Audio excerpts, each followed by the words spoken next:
And good afternoon from Philadelphia. Frank here with a Wednesday snowy edition of UFO News Network Sunday. With me is Chant Hannah. Chant, how you doing today? I'm doing really well. How are you, Frank? We're doing all right. We're doing all right. And we do, normally we bring our guests right in. Today we got a great guest, Peter Robbins. Got a jam-packed agenda with him, but once in a while it does come up where there's some in-house business that we got to address, so we'll get that out of the way. It's important enough, I think, that we'll get it done at the top of the show. And obviously I'm curious about Peter's feedback too, because he said he doesn't mind discussing this sort of thing. So today's Peter's lucky day. He gets to wait a little bit. Usually we bring our guests right on, no questions asked, but a little bit of an exception today. Okay, this goes back a little over 3 weeks when we had Dr. Diana Pasulka on our show, author of American Cosmic. We discussed at length during that show the contents of the book, and obviously a big part of the book is her involvement with an individual who she did not reveal the true name of, the true identity. She used a pseudonym, Tyler from Fight Club, and we don't talk about Fight Club, and so on and so forth.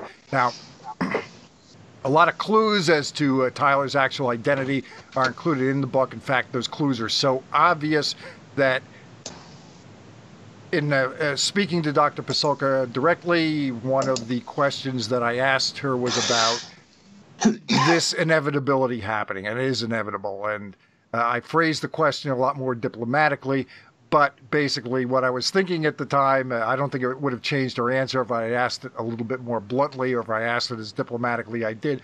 But when you put as many identifiers as she did about this individual's actual identity, this was going to get solved, like, with the least amount of effort. It was pretty obvious this was going to get solved pretty quickly. And of course I asked her that. She did say, yeah, they understand they're going to get identified. Okay. So that's out of the way. I don't think anything of it, because quite frankly, I didn't get into all this to ID people who don't want to be identified, although in this case, I'm not so sure that's not entirely the case, considering the pretty clear dead giveaway clues as to this individual's identity. But be that as it may, I figured somebody's going to figure it out. It's going to be figured out quick enough. Somebody else is going to do it. This past Sunday, I got an email from an individual who, I like this guy's work. This came to me again, via email. This isn't somebody who patrols around social media and so on and so forth looking for this kind of thing. This guy knows what he's talking about. He sent me the email, and that Timothy E. Taylor, this is the guy. This is Tyler from American Cosmic. So I follow up on that and take a look around. And yeah, obviously some people have already pretty well determined that this is the guy. Used the clues that were readily available by the people involved, made pretty clear the involvement in entrepreneurialism, different businesses, the number of patents, the work on the Space Shuttle Challenger. It was pretty easy to solve. And I'm seeing that, and I'm also, I'm seeing that this is out there, but it's out there spread on different internet forums by people who don't have their names attached to it, and so on and so forth. But it's floating around. And also simultaneously to this, most people are getting this right, but of course, obviously, some people still get it wrong. Another individual by the name of Travis Taylor, who is a scientist, also something of a TV personality. He is being misidentified as this Taylor individual. So as things played out over the course of the day, it was just time to put an end to this, clear things up. Timothy E. Taylor is Tyler. And it's not just internet scuttlebutt. The connections are pretty clear. A paper written by Dr. Pasulka, and let me change my projection so I can read this, published openly, readily available, the spectrum of human techno-hybridity, the total recall effect. Obviously, she writes a little bit, and mentions Timothy Taylor, vice chairman, former chairman of several biomedical companies. She's talking about him in this particular paper that is available online at academia.com. And then there is of course, there is also a episode in the book, in the American Cosmic book, where she discusses going to the Vatican for some additional research. And of course, this is readily available as well. A Vatican PDF is put out for the annual report of the Vatican Observatory. And in that PDF, here it is, working visits to the Vatican Observatory headquarters. And of course, Dr. Pasulka is named, as well as Timothy Taylor from NASA. And obviously, sought comment from Dr. Pasulka. I've not received word back, but nobody's saying that this isn't the guy. This is the guy. The clues were out there. And again, I want to restate, I didn't go looking for this. It kind of came my way, and I could see it was a bit of a mess. Again, I spoke with Dr. Pasulka directly about the inevitability of this happening.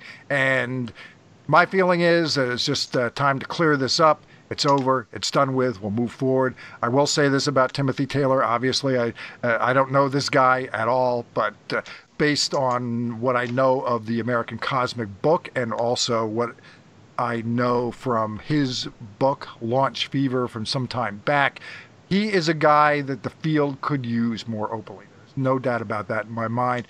Reading and from what I know about him, he is very big on self-actualization, which is, in my opinion, a very important and very undervalued, underrepresented, positive about being involved in this field. I would like to hear more from him more openly about that. I think it's important, and that is basically it. It's out there now. Nobody should question about it. My name's on it. I'm not going by any kind of online pseudonym or anything like that. No one's denying that it's him. It's out there. It's done. And I don't relish it. This isn't a victory lap. I'm not claiming this is a giant coup and patting myself on the back over it. It's done. It's over. And my little speech is over. My little presentation is over. And now it's time to bring in our guest, Peter Robbins. Peter, today was your lucky day. I know that you don't even know the meaning of the word controversy or anything like that, because I'm getting a little bit of heat from certain circles on this, that I shouldn't have done this, but I did go ahead and do it. So, Chant, why don't you formally introduce Peter Robbins and tell the folks at home all about him if they don't as if they don't know already. But go ahead. Right. Yeah, I don't think Peter Robbins is a stranger to controversy, but we have a very special guest on the show today, Peter Robbins. He's an investigative writer who has specialized in the subject for more than 35 years. He's a regular guest on American British radio shows and has appeared as a guest on and been consultant to numerous television shows and documentaries.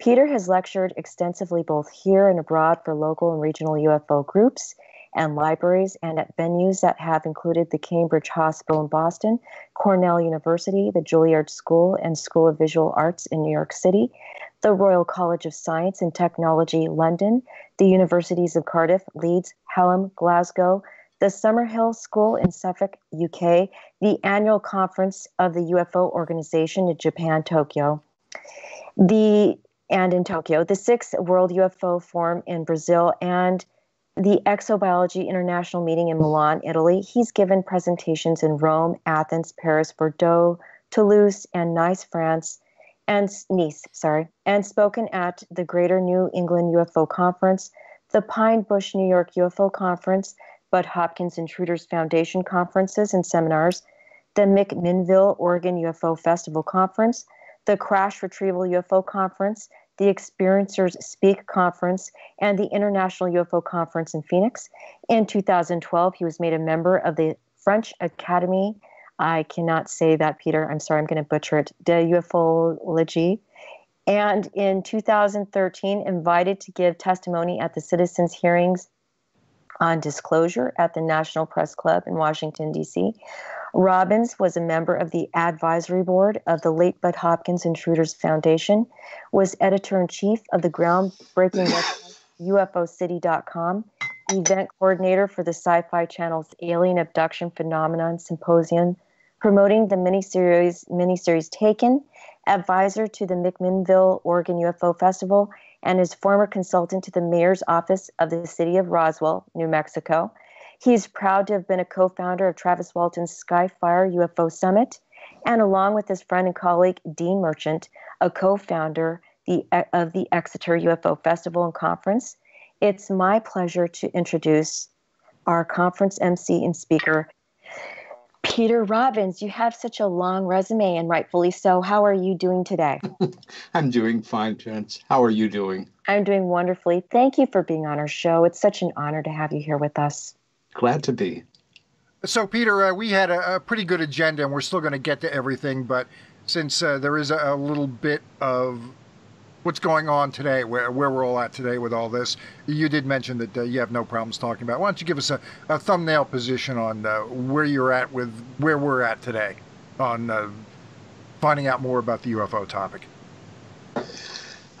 I'm not even sure how to respond to that question. Where I'm at with where you're at, can you just hone in a little bit more on your question? We're seeing this effort, perhaps directed from sources that are going to be remaining or looking to remain anonymous, but taking instruction. Some agents are sort of out in the field writing books, creating companies, intellectual property, movies, TV shows. I see what you're saying. Yeah, I mean, where are we at today? You know what I mean. About 40 years ago, a little longer than that, I became obsessed with this subject, not even overnight, but in a matter of a minute. It was based on my late sister Helen's telling me very clear memories that she had of childhood abduction. With that as background, over the years that I have been involved in the field, every few years, I become aware, like colleagues and good and serious students of the subject, of major conspiratorial thinking, what seems to be the hidden hand of larger forces, maybe more contemporaneously, we would call them the deep state, the secret government, nefarious movers of the chess pieces, those controllers of the way we perceive the world and move through it, and who own a good part of it. I don't think things have really changed that much. However, what you're talking about is sort of the newest wave of a number of people, fairly high profile, seemingly well-intentioned, who have created a company to stated purpose, help educate folks, help bring disclosure at a more lively rate, and at the same time to create entertainments around the subject of UFOs and cover-up, and as a company to make money for people. I stand kind of at the outside rim of this and observe it. I guess in the wonderful phrase of the great Stanton T. Friedman, this is something that is still in my gray box. I don't really know fully what to make of it yet, whether or not this is all going to produce a very positive result or simply control or shift our collective thinking, deflect it, move it to an area where we're looking kind of slightly in the wrong direction. I keep in my mind one of the great iconic moments in control of people's thinking around this subject, and where serious research truly interfaced with entertainment was in the great television show, primarily of the 1990s, The X-Files, which many of us, millions of us, were big fans of. For me, especially so, the first 7 of its 10 years, when I think people just started to make too much money and got less interested, and it was not quite what it had been in terms of Chris Carter's terrific research. The reason I bring it up is in the very first episode, we're not only introduced to our protagonists, and it's a great pilot, as pilots go. If you have not seen it in many years, you can find it easily enough and watch it. It gives us all we need to know about everything that's going to happen over the next years on a certain level. The iconic poster that is on Agent Mulder's basement office wall, "I want to believe." I think that phrase informs so much of ufology, of the seriousness and the focus of the subject, of the sideshow that it has also generated over the years and decades. We all want to believe. It's what we want to believe that varies. Many of us simply want to believe we're not alone in the universe. Guess what? You don't even have to believe anymore. It's true. Many people want to believe that we are, because it conflicts with set dogma and threatens maybe theological beliefs that they have, or stories that they live by and want to preserve. Many people want to believe that they're all good. Many people want to believe that they're all bad, that there's only one group, that there's more than one group. I know I'm kind of talking in a circle here, but this is kind of what we're talking about is sort of the latest manifestation of where the money and the attention is at the moment. And it's still very much a ball in play, much as I dislike using sports analogies. Sometimes they're the only way to go. And I will continue to watch with interest what happens in this area. And I'm, as somebody that tends to grasp both sides of an argument and even appreciate the side of the argument that I stand against or do not support, I can't say I'm going to be surprised however this works out. So for me, it's something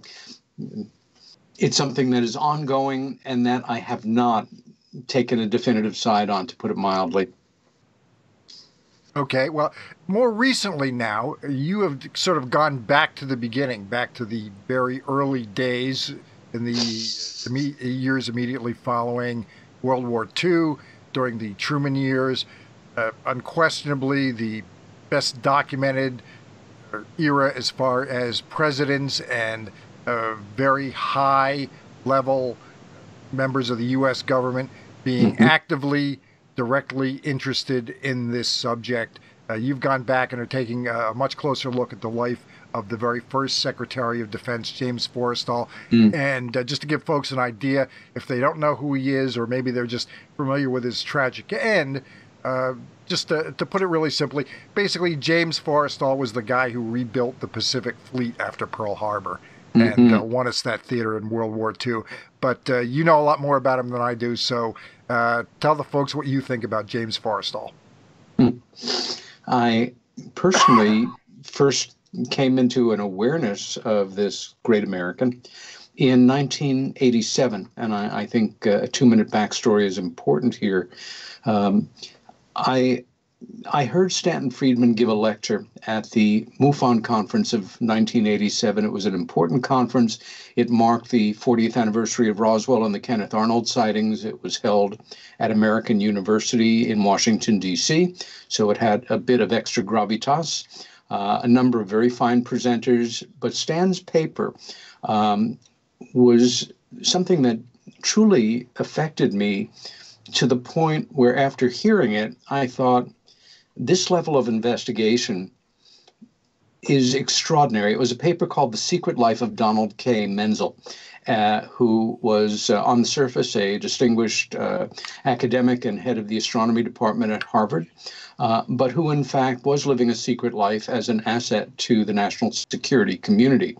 And Stan had gotten access not only to his papers at Harvard, his private papers through the permission of his widow, and everything that had been deposited in the National Archives, but made the case that could have been presented in court. And I thought to myself, I want to be doing something like this. This is investigation, detective work that I find terribly exciting, if a bit dry for some people. And shortly thereafter, I was having dinner with my parents, and I showed them the then newly publicly available Eisenhower briefing document, the so-called Eisenhower briefing document, which purported to give President-elect Eisenhower a quick crash course on what had happened around President Truman in 1947, and developing a working study group above top secret to try to figure out what in the name of God had come down outside of Roswell, New Mexico, some months before. There was a 1-page letter from Truman to a man named James Forrestal attached. And I at that point had done some basic homework, knew that he was our first Secretary of Defense, knew that he had been a tremendous asset to the United States during World War II, had, at Truman's request, after the war, dismantled our old War Department, which had been in place since the Revolution, and created our modern defense establishment, the so-called Department of Defense. I asked my parents if they had any thoughts or memories about him. My dad didn't have much to say. My mother was very, very clear in her memories about him. She was in high school when she first was aware of him, and said, you can't imagine how important he was to us, how every day his name was in the paper for years. He was the second most powerful man in America for some of that time, and he was courageous. He was just the desk jockey at the Pentagon. He was at certain battles in the South Pacific as the Secretary of Navy. Yep. He was very charismatic, and frankly, as a teenage high school girl, I had a crush on him. That was a defining moment in my life. Looking back There you go. It. There you go. My mom had a crush on the Secretary of Defense. And she said, if you're going to choose somebody in that group of 12 people here on this document that you're showing us, I would be really most intrigued if you did James Forrestal. I had it down to about 3 people, but that was enough for me. Since that time, I have gone through periods of time where I put stuff aside and I get back into my Forrestal research. Now, let me jump in here, and yeah. I'm familiar with the letter the letter as it is to Forrestal in the Eisenhower briefing document. I don't believe that those are legitimate documents. I believe that those are Fozy fakes. Yet, I'm going to tell you, if it weren't for those Majestic 12 documents, we probably would not be sitting here having this conversation, because I did look at them and I found them, when I got started in all this, invaluable research tools. Again, believing that they're essentially fan fiction, likely written by people who were working for the Air Force Office of Special Investigations. They were well researched. And it got me going. I mean, we can disagree as to whether or not you think that they're legitimate documents, that they're real and that they leaked out. But and I don't. But I still think that they were invaluable research tools to me when I started in all this. Fair enough.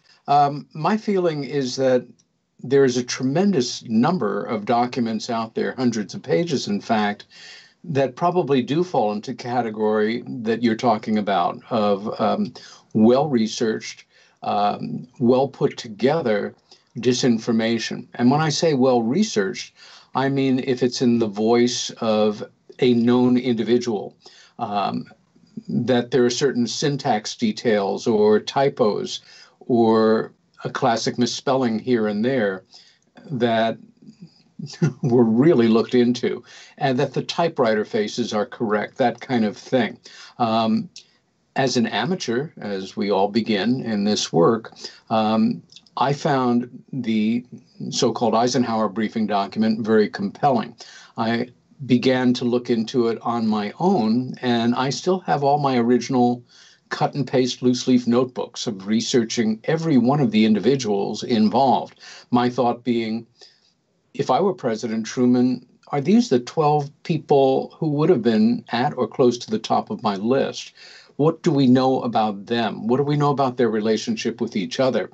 I also relied to a degree on the opinions and the research of investigators who had my respect and admiration and had good track records. At the top of that list, now retired nuclear physicist and a major UFO investigator over the past half century, Stanton T. Friedman. I do feel that the original 8-page document is authentic, as is the attached letter. However, you make an excellent point, Frank, and I will absolutely back you and say, if we could establish somehow in this crazy world of information, disinformation, the popularity of extreme conspiracy theories, who the hell knows how one can even fully establish this and verify the authenticity of certain things.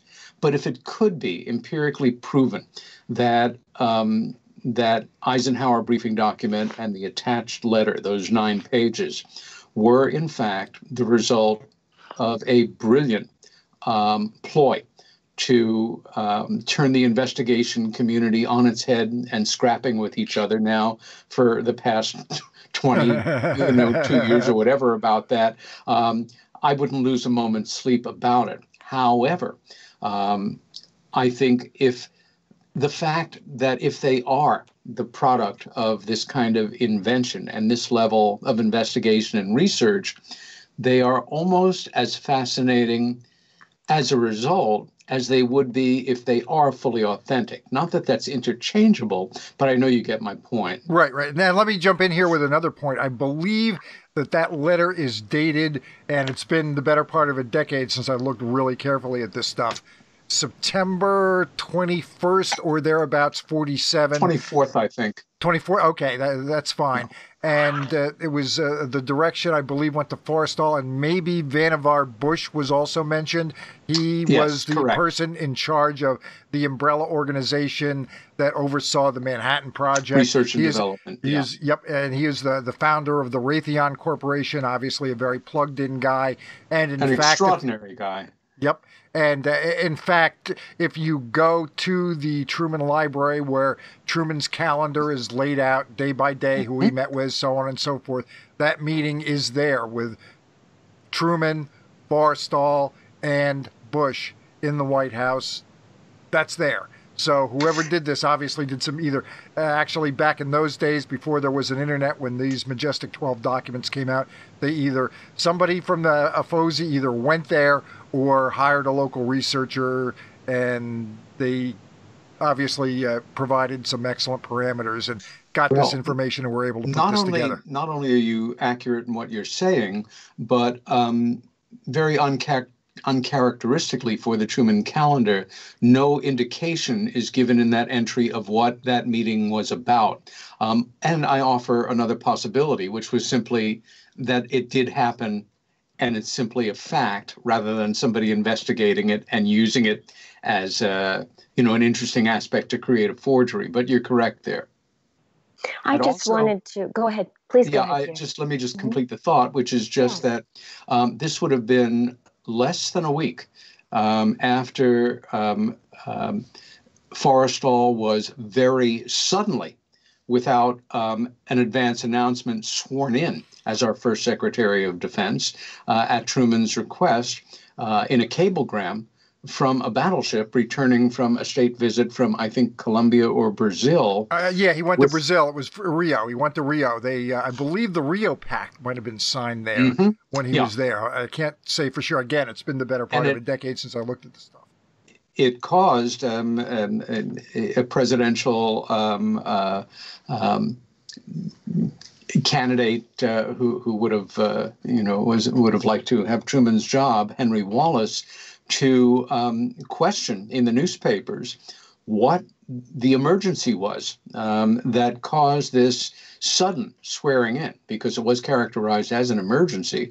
It's also dated within 3 days of the so-called Twining memo, that General Nathan M. Twining, a secret memo that is part of classic UFO literature and fully authentic gilt-edged document, states unequivocally, quote, that the phenomena reported is something real and not visionary or fictitious. So again, one can argue, and I know we're not even talking about Forrestal yet, really, that this is all the result of clever, extensive research and fabrication, or we're simply seeing the pieces come together as they happened logically in real time. Okay, also, sorry. We got time. We're going to get them all in. There was also, I believe, a public statement roughly in the same time frame from Twining as well, regarding the UFO situation, as I recall. That made the paper. I don't remember offhand. Okay. I think there was. I'd have to go back and look that up, but I'm pretty sure that there was. Okay, I just wanted to interject. And let our listeners know there are two areas that they can check out. There's actually a wealth of areas they can check out Majestic 12 information to do their own research. But one is area of research, which is what Peter mentioned previously, is written up by Stanton Friedman and author Whitley Strieber. Top Secret Magic, Operation Majestic 12 in the United States government's UFO cover-up, which I know Peter Robbins knows that book very well. And then also, if our listeners want to see the documents themselves, whether they be considered bogus or not, they can actually go to the FBI government vault's website, their archives, and look up Majestic 12, and they will see 22 pages related to the Majestic 12 documents we're talking about here. And, every now and then, I think maybe about 80% of the documents might say the word bogus on them, written in black marker, and most of them are redacted. Now, I just wanted to make a comment. If these documents are not authentic, why is any part of them redacted? Well, to play devil's advocate for a moment, the reason that might be done is to further advance the case that oh no, they've gotten some of our real documents. We've got to cover it up.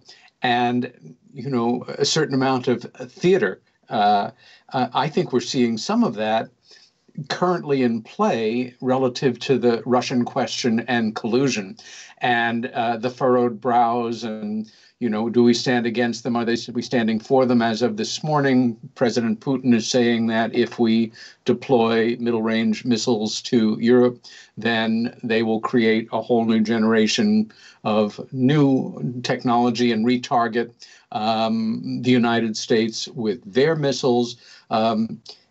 It's this crazy dance that a certain amount of almost kabuki theater is played out, and to add a redaction to a document that's being questioned by people might, for some investigators, say, oh, well, if they're protesting, then there must be something to this. They're playing chess while we're playing checkers on a certain level, I think, is something we see throughout the history of deception. And this may or may not be an example of that. Very good point. Thank you.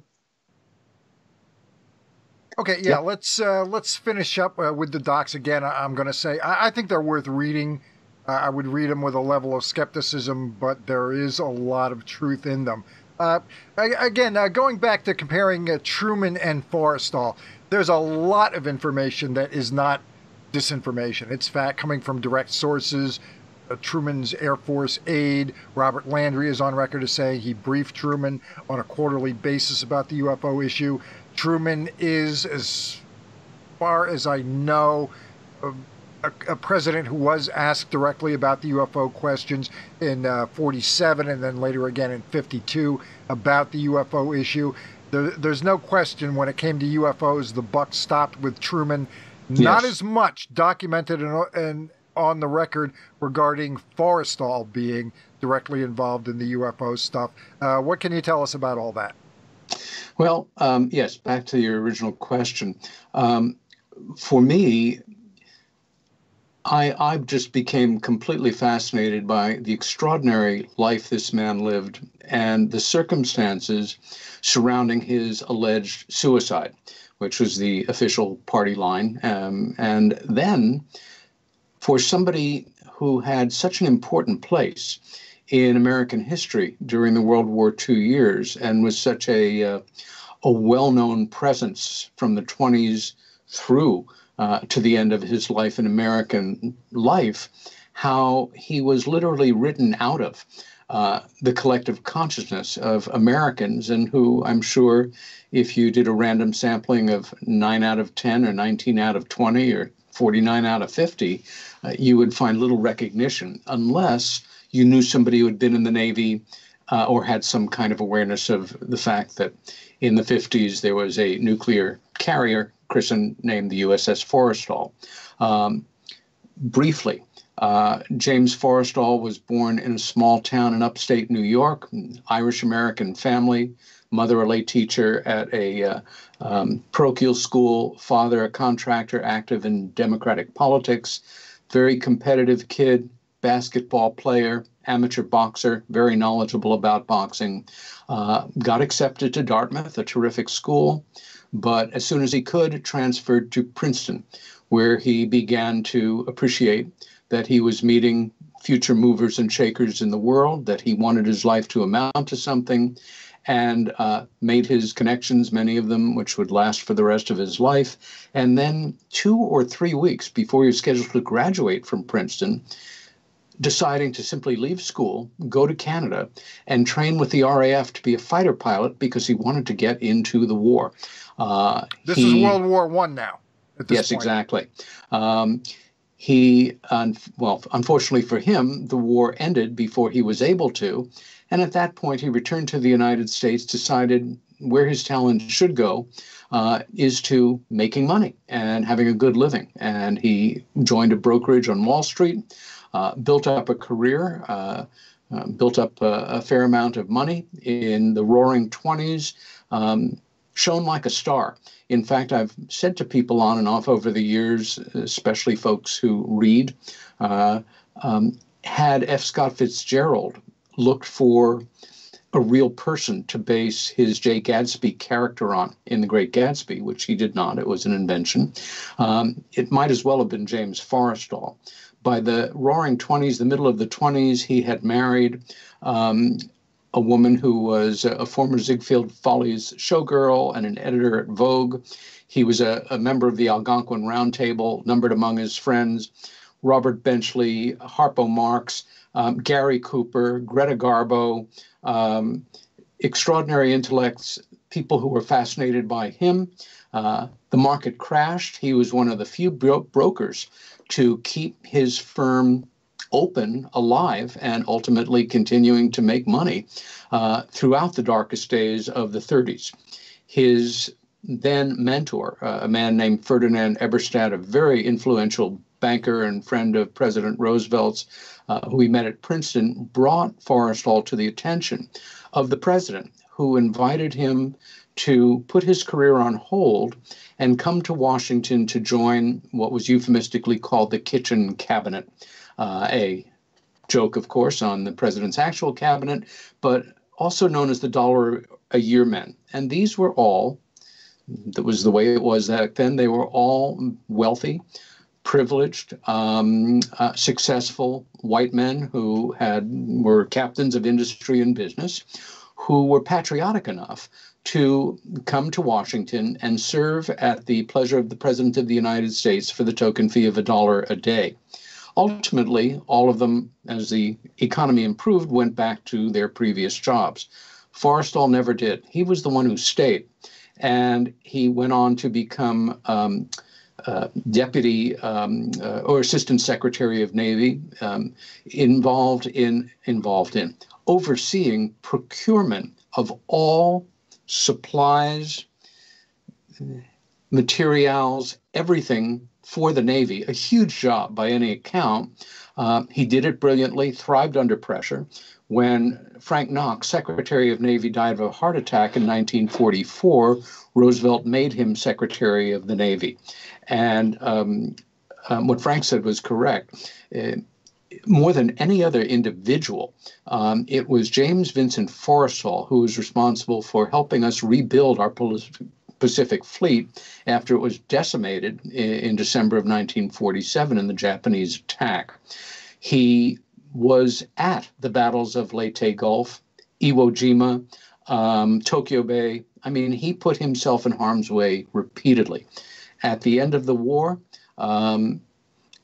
he was asked to stay on, as I mentioned earlier, to find a way to dismantle this huge tangled web of the services who were always griping with each other and looking for more funding, a certain amount of jealousy and backbiting.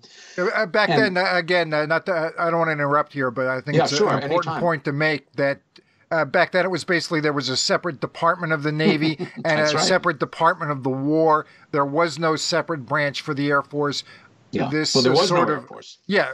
Well, there was an Army Air Corps. That's correct. So, yeah, the Army Air Corps, what which my dad was what, in. yeah, what they did was they split that off, formed a separate Air Force, and Yeah. so it was basically Air Force, Army, Navy, and then obviously the Marines are a branch under the Navy, basically. So Yeah, they, that's they, right. they Well, went. the Marines had always been under the Navy, but the Air Force came in with Forrestal. Right. The Air Force was actually activated in September of 1947. Let's also bear in mind that this incredibly diligent, hardworking guy was an ultimate team player.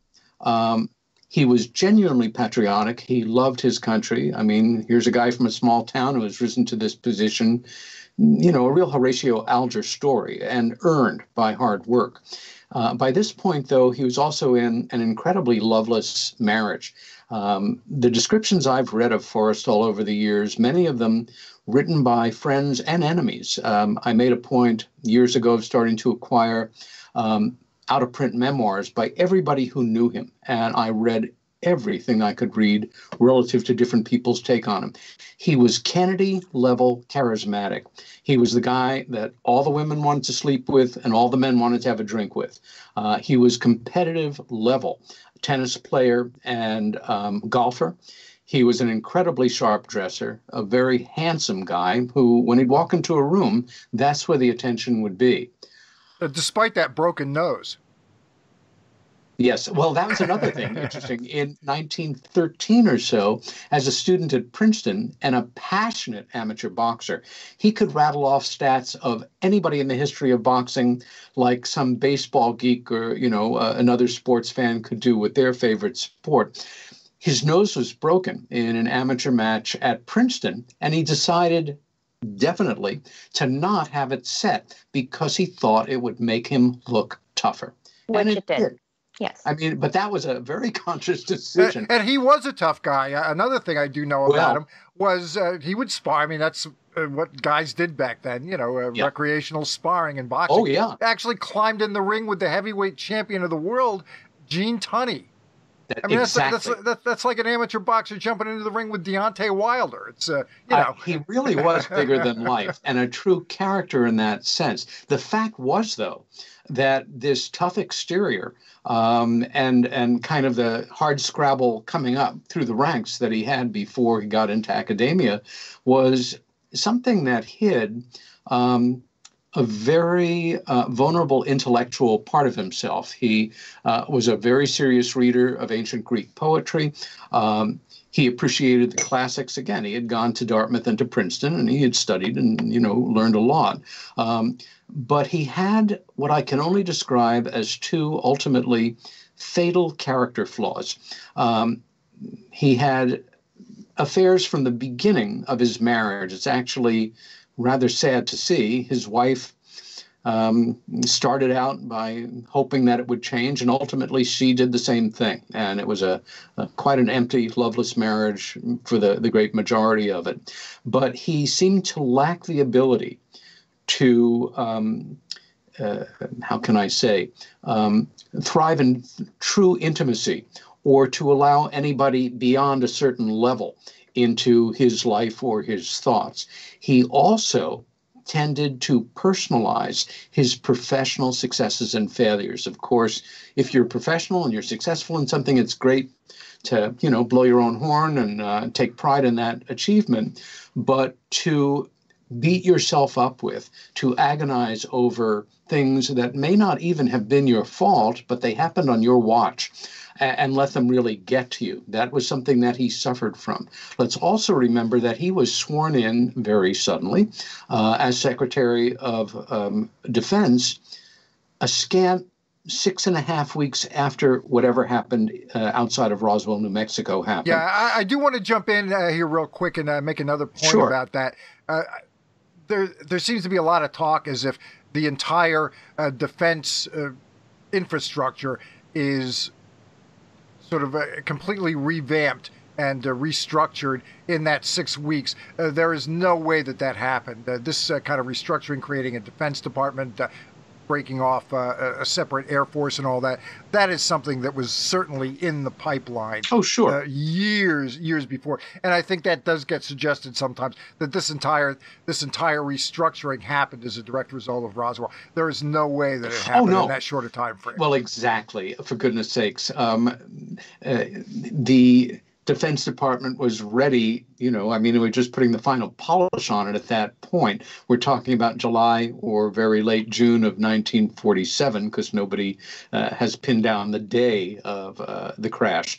However, what's important to remember here, and I think, Chant, among the visual materials I sent you is a flow chart showing the responsibilities of the new Secretary of Defense. And it's mind-blowing. You see that next to President Truman, this man was the most knowledgeable and powerful about anything regarding the defense of the United States of anybody else in the world. The responsibility on their shoulders was tremendous. So we can deduce and logically presume that any information about this phenomena that was crashing into Washington, D.C. officialdom at the highest levels, starting a week and a half before Roswell with the Kenneth Arnold sightings of June 24th, and then amplifying around the country and around the world, everything that was coming across Truman's desk was coming across Forrestal's desk. And as the job description notes, and as the Truman Forrestal letter underscores, authentic or inauthentic, it's simply factual, that the responsibility was delegated to Forrestal by the president. The buck stopped with Forrestal in that sense. And the combination, and part of the case that I make in the lectures, in the essays, in the articles that I've written and spoken about James Forrestal over the years, go on a very careful, sometimes day-to-day, hour-to-hour timeline once he is sworn in. And I superimpose authentic, unquestioned documentation on top of schedules, on top of observations about his character and his behavior by friends, enemies, and employees. And I should also insert here, because as investigative writers, who are self-trained. I look at somebody like Leslie Kean or George Knapp. These are real journalists, people I know, respect, and admire. They're trained to do the work that I've trained myself to do, and they're journalists. I'm a writer. I'm not a journalist. However, that understood, we bring to our body of tools when we sign on for something that we have decided we're going to do, our life experience with us. I'm very proud to say, although I would not have said it publicly at the time, that for 8 and a half years, from the late 80s into the mid 90s, I was a trained professional crisis intervention worker with a internationally respected organization, a British organization called the Samaritans International. For 4 of those years, I was an online phone volunteer, and for another 4 years, an online phone volunteer and shift supervisor, to be blunt, of the busiest suicide hotline in the United States, the Samaritans New York City office. The training that they gave us as lay people in understanding aspects of stress, addiction, depression, suicide, mental illness have been invaluable to me. And I'd like to think that I was of some value to some of the souls that called in the middle of the night to help them back away from the ledge, allegorically and sometimes actually. I bring it up because I spoke to a lot of people over those years who were actively suicidal or depressed enough that they were contemplating it. And it was at that time also, to digress for 20 seconds, that I became aware of an extraordinary psychiatrist named John Mack, years before he became involved in UFO abduction studies, because he was a very respected authority on adolescent suicide. And while I worked for the Samaritans, I read a book that he wrote about adolescent suicide. Anyway, where it applies to James Forrestal, when you are suicidally depressed, it's often the result of a number of factors. And I would never say or suggest that the reason that he did try to take his life, and make no mistake about it, he was murdered, but he did try to take his life before he was stopped actively and then institutionalized at Bethesda Naval Hospital. He knew that he was unable to do anything to affect the UFO situation every single day that he was Secretary of Defense. And it got to him. Again, a terrible marriage, the fact that there were people around Truman who were jealous of Truman's longtime tremendous respect for Forrestal, found a way to undermine it in a very specific situation in 1948. And Forrestal's star went into the descent. That caused him tremendous depression. When Truman was elected president in an election where the odds were tremendously against him, and everybody thought that then New York Governor Dewey was going to be our next president. Pro forma, all members of the cabinet turn in their resignations, most with the hope that the resignation will not be accepted and they will get to keep their job. And there is no question that this was crushing to Forrestal, that his resignation was accepted.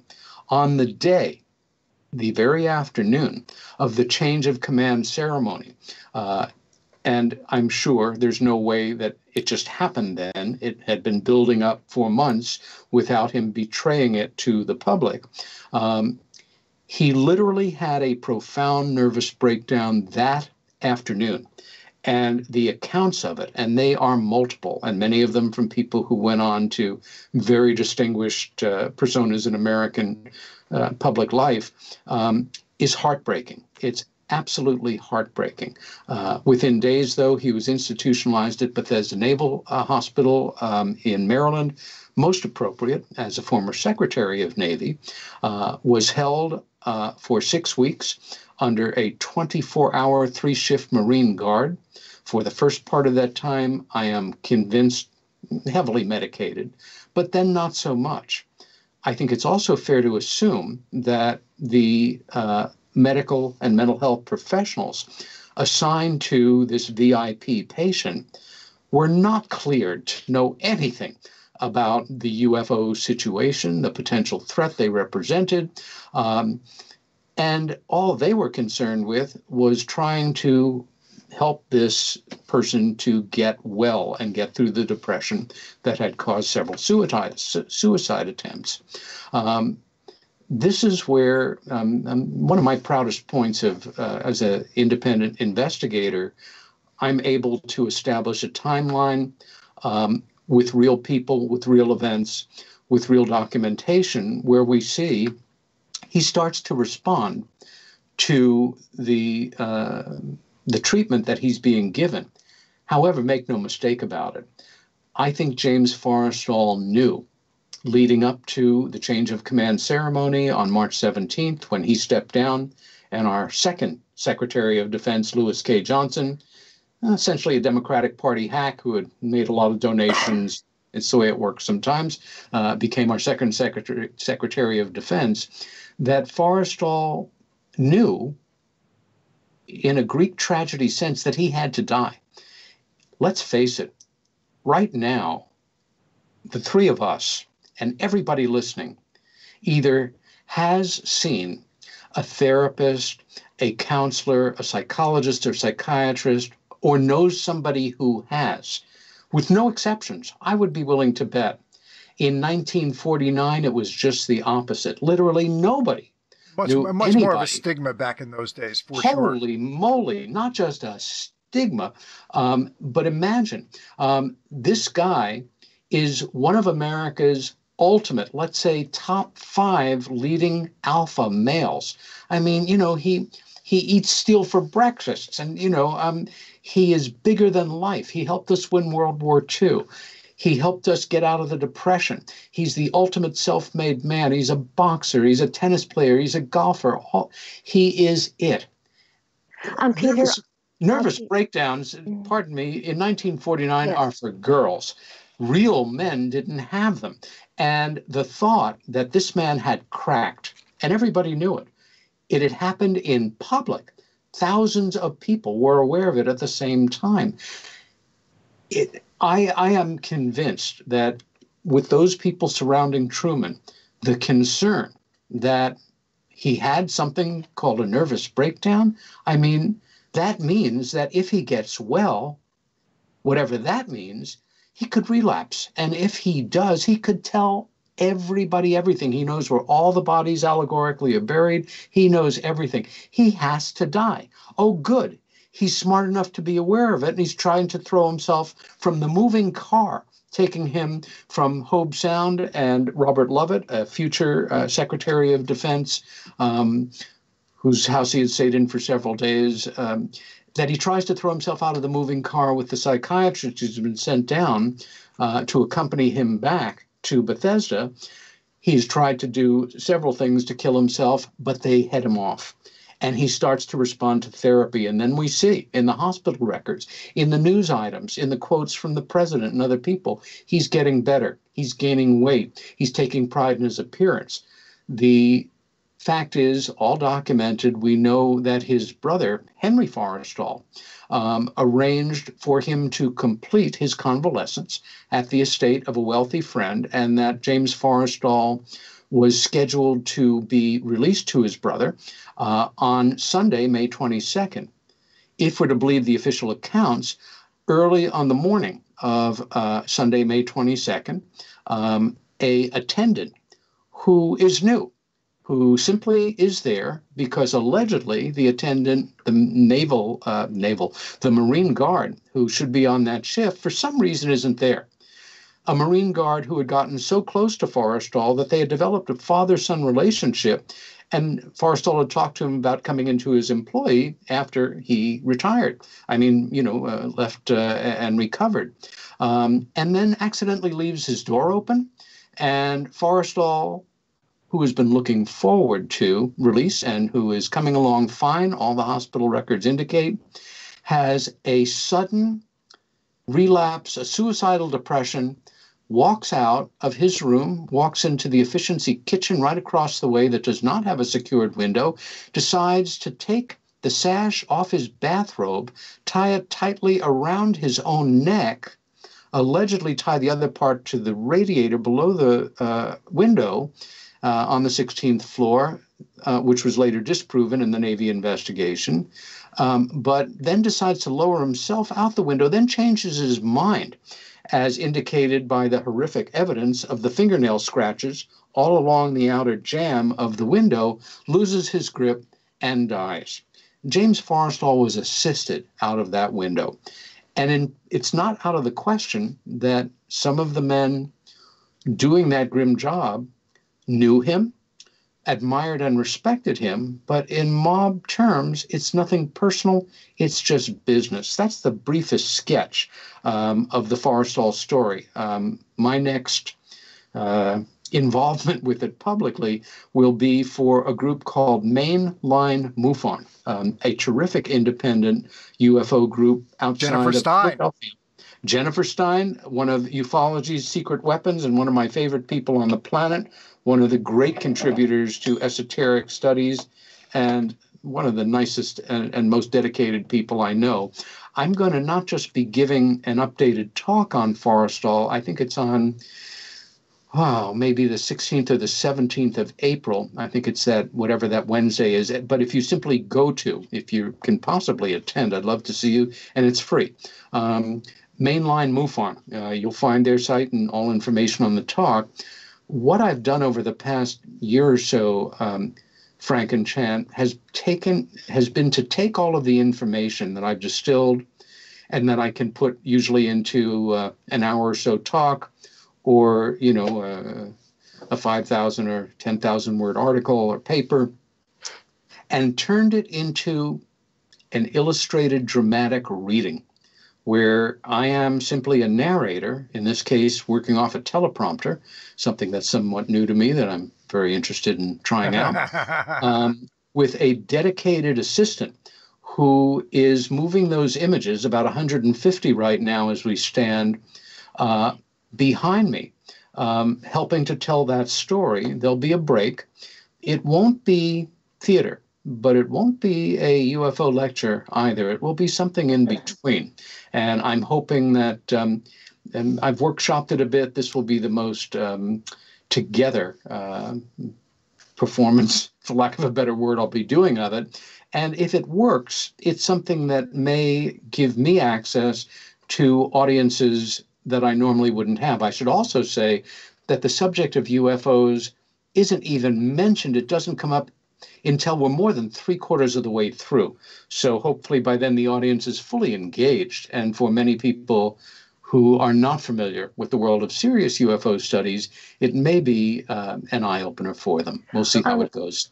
Peter, two things. Yeah. The mark of disgrace regarding mental illness during that period of time, which was, of course, a very serious situation for anyone dealing with the tragedy of mental illness, like Forrestal may have been, probably was, towards the end of his life.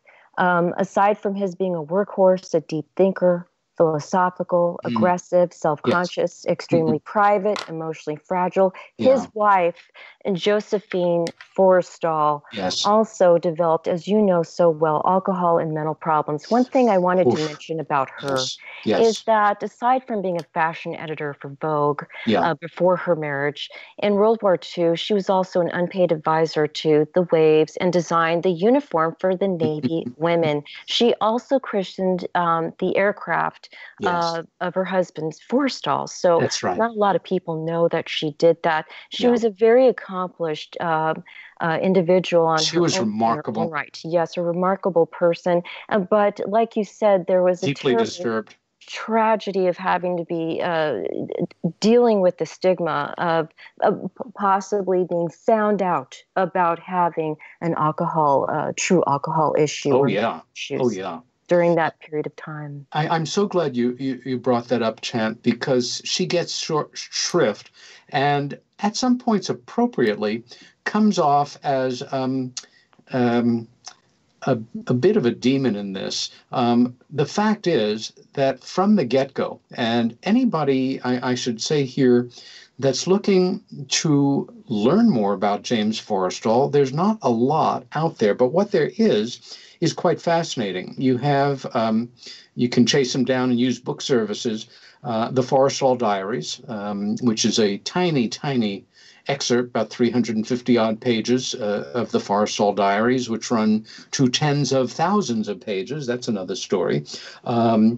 James Forrestal, a psychological profile by Professor Arnold Rogo, professor of history, I think at University of Southern California back in the 60s. But the book to go for, if you really want to have an in-depth Forrestal experience, and it will stand as the definitive biography as far as I'm concerned, is called James Forrestal, Driven Patriot. It was written by a man named Townsend Hoops, wonderful WASP name, and the well-known historian Douglas Brinkley. Hoops was an apprentice working under Forrestal in the later 40s in the Defense Department. And through one of those crazy life coincidences, before I made that connection, I knew Mr. Hoops. He was a member of the board of the repertory company that I was theater manager for throughout most of the 1980s. And I saw him regularly several times a year, both of us making cheerful small talk in our tuxedos at openings of plays off Broadway. And it wasn't until after he retired. He had been, I think, a deputy assistant secretary of Navy, ultimately went on to teach at Georgetown. And I knew a we had a mutual friend, a lovely society woman named Sandra Wright, who was another brilliant behind-the-scenes mover and shaker in trying to move disclosure along, passed unfortunately of cancer some years ago. Through her, I realized that we had this connection. And that afternoon, with me right there in her apartment on West 57th Street, she called him. And she said he and his wife are fascinated by UFOs. They'd love to discuss this. Of course, nothing comes up in Hoops and Brinkley's book about the subject.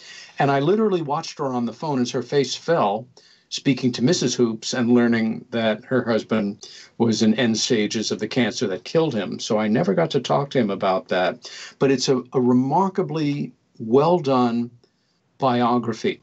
And it, again, it doesn't discuss the things that we're discussing about it. But as far as Josephine goes, the whole time that from March of 49 through until he died on May 22nd, Mrs. Forrestal was in Paris, where she stayed.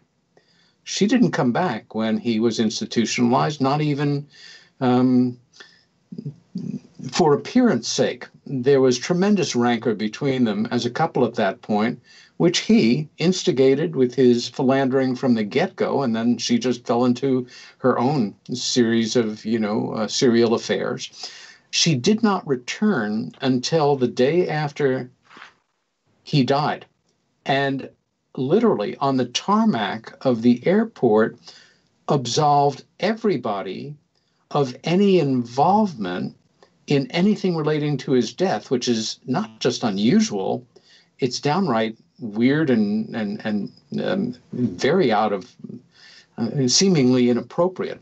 But all of a sudden, she was not the wife of in a very troubled marriage with a now retired, hospitalized member of the United States government. She was the wife. She was the widow of a genuine American hero.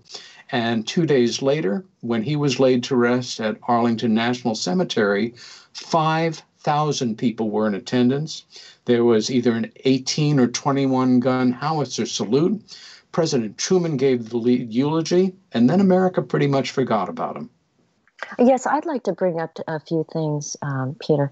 One is that Truman's wife and also Forrestal's wife, the thing that they appeared to have in common is partway through the marriages, they appear to be loveless marriages. Truman's wife was primarily in Missouri, despite not being in a fantastic marriage with Truman.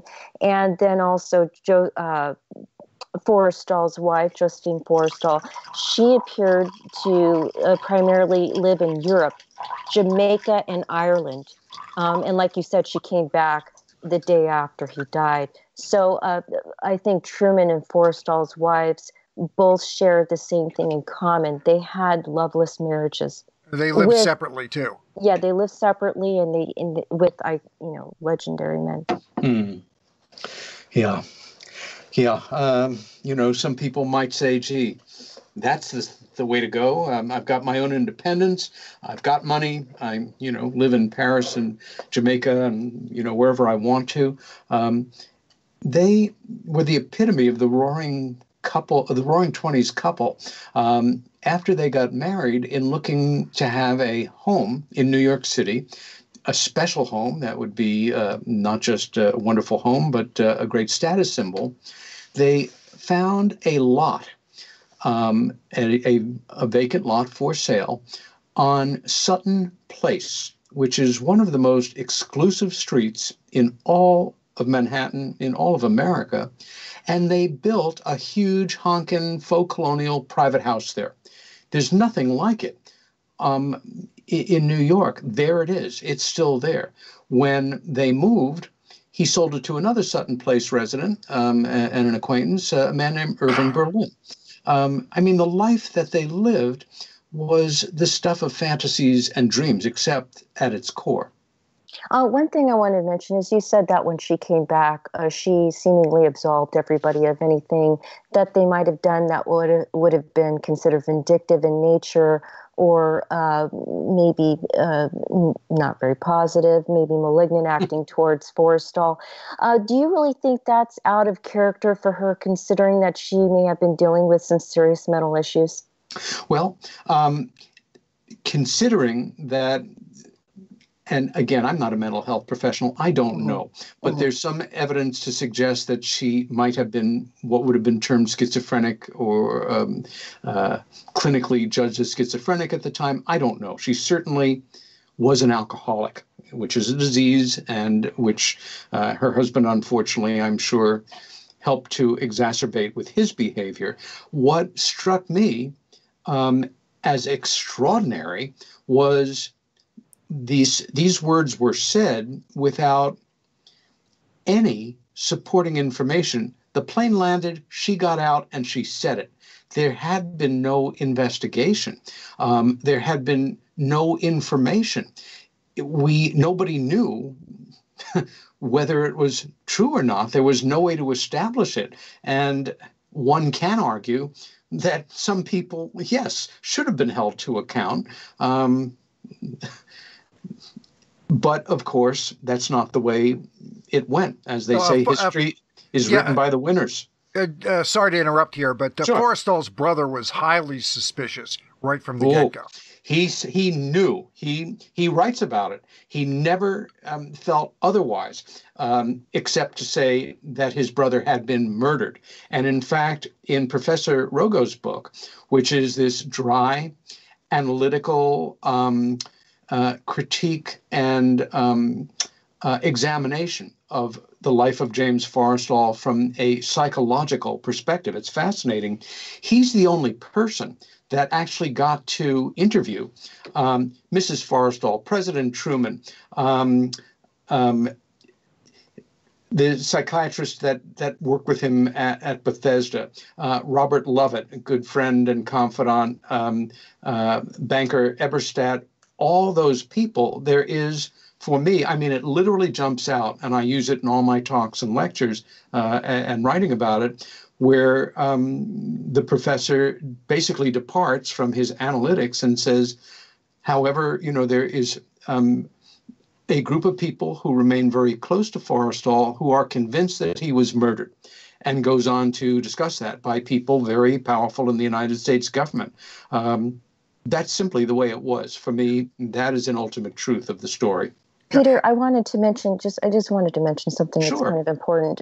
Peter mentioned something that's, I think, very important for anybody who wants to know more about Forrestal, and that is reading the Forrestal Diaries by James Forrestal. Yes. Also, if anybody wants to just see a smattering of that book, they can go to the CIA archives like I did. There's about 22 pages on that they can read.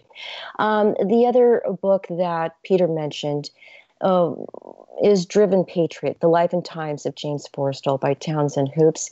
And then also wanted to mention something to you, the acrimonious marriage that Forrestal and Josephine had.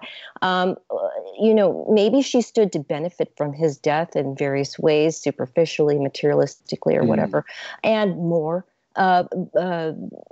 Whatever that is. But who stood to benefit from his death? The research I found out regarding the unanswer to that question, because I'm sure there's multiple answers. One is the communists. Is that true? And who, in your opinion, who else stood and what else stood to benefit, what institutions, et cetera, stood to benefit from Forrestal's death? Great question.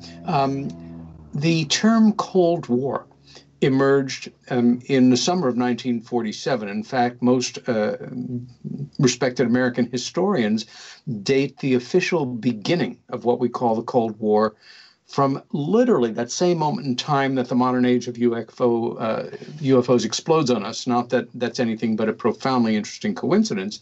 But with that understood, James Forrestal was one of the original Cold Warriors. He was ferociously anti-communist, and the communists, as a result, Stalinists primarily, he was an enemy of the people of the state, and an ultimate example of capitalist incarnate. Also, there are people that say he was anti-Semitic, and that it was early elements of pre-Israeli, but it would have been, we would have called them terrorists as opposed to freedom fighters, depending on, or freedom fighters as opposed to terrorists, depending on your philosophy, your politics, and your religion. Very openly opposed the recognition of Israel as a state. But I think I've got that about right. He did, and yes. Let me go on to just nuance that a bit. He had enough vision to understand that the partitioning of Palestine, not to mention a good part of the rest of the Middle East, under the British decisions of where to draw the lines in the sand, was nuts, and that it was going to come back to bite us in the butt historically in the future. The Arabs were not going to like it. Yeah, and we needed the Arab oil, basically, even back then. Yeah. As a growing up in the Reformed Jewish tradition, being proud of being Jewish, but not being a religious person, I looked into this particularly because if he was anti-Semitic, that wasn't going to sink my ship as far as being interested in him as a character in history or distort my vision. What I saw was somebody who was, a ruling class WASP kind of guy who, I don't know, there's no record I have seen of him calling Jewish people bad names. He might have, suffered from a little bit of cultural anti-Semitism like a lot of guys of his class and time, but I couldn't find any examples. What I did see, though, and which you see throughout the published version of the Forrestal Diaries, is a keenly observant player who is reflective, knowledgeable, makes judgments, which history has proven to be accurate, a keen chronicler of his times. And I would say for anybody who's even halfway interested in this subject, and I'm going to go off here for 10 seconds and just say, build your libraries. Every one of us should be building our actual libraries. Forget about the internet. I live in a world of books here. I don't know what I'd do without them. I am always looking to expand parts of my library for basic research and just to satisfy my own roaming intellectual curiosity. But I recently checked with a book service that I use regularly called Abe Books. Abe like Abe Lincoln, Books. Abe Books, one of the best used book, new books too, internet bookstores that I'm aware of. And you can pick up a used, well, they're all used, was published in 51, I think. Copies of the Forrestal Diaries can be gotten there for as low as $5 or $6. Go nuts and get yourself a copy. You will be reading the words of one of the great minds of the mid-20th century, who again lived a life that was like Jay Gatsby's and suffered a death that was a Greek tragedy. But it's a wonderful book to have in your library. And we should also say here that his diary was not a traditional diary visualizing one of those little books that high school people keep with a little lock on it. He, starting in 1941, when his workday finished at about 8 o'clock, he would dictate to his secretary, a naval officer, everything that had happened during the day, everyone who he had seen, everything that had been discussed, sometimes working till midnight because he didn't have a lot to go home to. And he did that until January of 1949. Based on the New York Times investigation into this going back to the 40s, I was able to calculate that his diary, in quotes, which filled an entire filing cabinet as was used at that time, could possibly have been 60,000 pages. And before he left office, he asked the White House to take possession of his diary. Very unusual. Most of these characters back then, in positions of power, left Washington with all their own papers. His feeling was there's too much material in here that is highly classified that I shouldn't personally have it. And there is an account of that filing cabinet being removed from his office in the Pentagon and brought directly to the White House. Now, what was published is like 356 pages or something. What was not published, it goes beyond the tip of the iceberg. We can only guess and wonder. And for those of you that learn more about him, you'll only be wondering more about what is still considered classified. There's one episode that came up. This is jumping back. Maybe I should have jumped in with this a little bit sooner, so the logical flow goes a little bit better along the timeline, so to speak. But during the 40 election, everybody expected Truman to lose. Everybody did. That was it was a shock, frankly, when it became apparent that he won on election night. Now, during that campaign, he was running against the Republican nominee, Thomas E. Dewey, who was the governor of New York at that point in time. Yep. He met with Dewey during the campaign. And by some accounts, I don't know that Dewey ever confirmed this. He confirmed that they met, and it came out within the time frame. This didn't stay secret. This was out in the press. It came out that Forrestal did, in fact, meet with Dewey. But by some accounts, he had actually lobbied to stay on as Secretary of Defense, expecting that Dewey would win and have to name a new Secretary of Defense when he got sworn in at 49. And then he lobbied for that job. But regardless, that did come out. And it wouldn't be surprising that drove a bit of a wedge into the relationship with Truman. And do you want to go through all that a little bit? Yeah, that's a great point, and thanks for bringing it up. My understanding from a number of sources is that, as we all know, anybody as a student of American history, as you say, in spades, Truman was not expected to win that election. And the epitome of that is that very famous, wonderful photograph taken the day after the election, where the Chicago Tribune, so sure that Truman was going to lose, printed the headlines, either Dewey wins or Truman defeated, in caps. And it's a picture of an ecstatic, if exhausted, President Truman holding that newspaper up over his head with a giant smile on his face.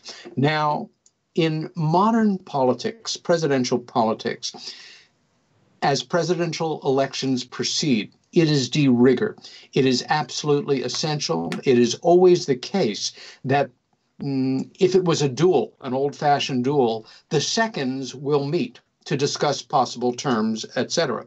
In this case, the way modern politics works is, yes, members of the president's team and the challenger, the candidate running for the other party, meet and discuss the parameters of what will happen if their candidate wins or what happens if the president continues to hold on to power. It's the way it was done. It was not the way it was done back then. And again, being something of a visionary and a practical political player, Forrestal, I think very rightly and very logically, was concerned that if indeed Truman, who he was dedicated to, I mean, the man literally as dedicated as any public servant has ever been to any president. His admiration for Truman was boundless, and they had a great working relationship. But he was concerned for a possible transition of power for the country he loved, and talked to, again, a good friend, colleague, and to the degree that he allowed himself a confidant, Robert Lovett, a future Secretary of Defense, about shouldn't somebody breach this topic. And so he did. Now, again, there were people surrounding Truman very closely who were not fans of Forrestal, who wished they were the ones who had the admiration that Forrestal did, looking for a way to bring him down, and brought this to the attention of the president in the most negative, undermining terms.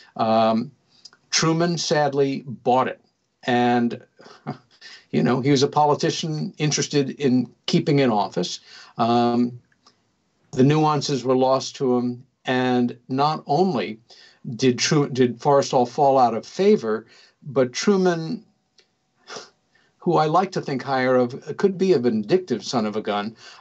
He literally twisted the knife, and knowing Forrestal was desperate to speak with him, to meet with him, made him wait until, I believe, the very end of November, when he came down to Truman's retreat in Florida, where they did little more than a photo op of them standing together with golf clubs and smiles on their faces, and then sent him back to Washington, which had to have been one of the most embarrassing, humiliating, heartbreaking, and unnerving episodes of this poor man's life. So, long answer to your question, but a great observation and an important detail in how things started to go wrong. And it got out. It got out in the press, and in particular, a gentleman by the name of Drew Pearson, who was a Washington-based columnist. You got that right. Pearson was a very important columnist then and there. Didn't like Forrestal, and I think that the feeling was mutual. Yeah, hated him. Forrestal had outed him on a point of... he had gotten a leak that was embarrassing to Truman and outed him to Truman, and there was a vendetta from that point on. If there was anything he could do to make Forrestal look bad, he did it. And one of my sources in putting together the case that I make was Drew Pearson's published diaries that cover that whole period of time. And we see that in that period leading up to the profound nervous breakdown, Pearson is learning from, I think maybe it was this attorney general or assistant attorney general, one of his guys in government, that Forrestal seemed to be having a nervous breakdown, felt that everything was kind of crumbling around him, but would not say what the reason was when asked. At the same time, Arthur Kroc, who was a Pulitzer Prize-winning columnist for the Washington Post back then, he and his wife adored James Forrestal and were close social friends of his. And at that same moment in time, and when I mean same moment in time, I mean the autumn of 1947, when this weight had settled on Forrestal's shoulders and he became the man, where the buck stops relative to this UFO question. He writes in his published memoirs, in that period of time, my wife began to notice disturbances in his behavior that I did not. So we have observations from one of his worst public enemies and one of his closest personal friends that support that same thing, that at that same moment in time, his behavior began to change dramatically. And little wonder why. So I think, you're going to give away your whole presentation about Forrestal here if we keep talking about him. So let's written it all years ago. Somebody's going to make a movie someday, and I'm going to miss out. So let's go and shift gears a little bit and talk about what I think is, as far as I know, your first active involvement in the UFO field, which would have been working with Budd Hopkins. So why don't you talk about that a little bit? Yeah. Well, my first active involvement in the UFO field, I could argue, was talking to my sister about her experience. That conversation predicated by, after a 14-plus year silence based on a total repression of a childhood memory, I remembered, for a number of reasons that came together at the same moment, with a vengeance, the childhood UFO sighting that I had had with my sister when we were kids growing up. Yeah, tell the folks about Helen Wheels, your sister. Tell the folks about her a little bit. She's a pretty interesting performing name. A bit of a pun on the fact that she could be Hell on Wheels for a 4'11" redhead. Helen, when we were kids, was very bookish, very scholarly. And then came a little something called the 60s, which we roared through together with the wind in our face. She emerged as a poet. I emerged as an artist. And when we were kids growing up in a really idyllic little village on Long Island, about 30 miles east of Manhattan, we had a profoundly life-changing UFO sighting. It involved playing in the front of the house, me catching something out of my peripheral vision in the sky, absolutely blue, without a cloud. And all of a sudden, hanging over the neighbor's house were 5 silvery white disc-shaped objects with little details around the edge of each that when we did discuss this years later, we could only read like windows on a commercial airplane at the appropriate appreciable distance. We looked and looked and looked and looked. We had very, very different reactions to what we were seeing. We put together many years later, and more, it was the beginning of an abduction experience for my sister, something that we, again, did not talk about for many years. I was the geekiest little kid imaginable. I was about as sophisticated as Beaver Cleaver. This was the early 60s. I was a Boy Scout. I collected rocks and bugs and stamps. I read voraciously. All I wanted at that point in my life was to be a foot taller, have better hair, not be a geek, wear cool clothes, have a girlfriend. Nothing that any of you can relate to, I'm sure. Where my sister was 12 years old and still genuinely on the cusp of childhood. And our reactions to these things were diametrically opposite. For Helen, it was the most fascinating, wondrous thing she had ever seen. For me, I didn't know about UFOs. It was just simply one of the things that didn't interest me, except for some of the great B movies that I saw growing up on Saturday afternoon with my geeky friends. But I did know that ridicule was attached to the subject. And I'll speed through this because I know you want to talk about Budd. And I resolved not to talk to anybody about it. And later that afternoon, and I'm compressing a lot here, my sister came up to me and she said, "Do you want to talk about this?" And I said, "No."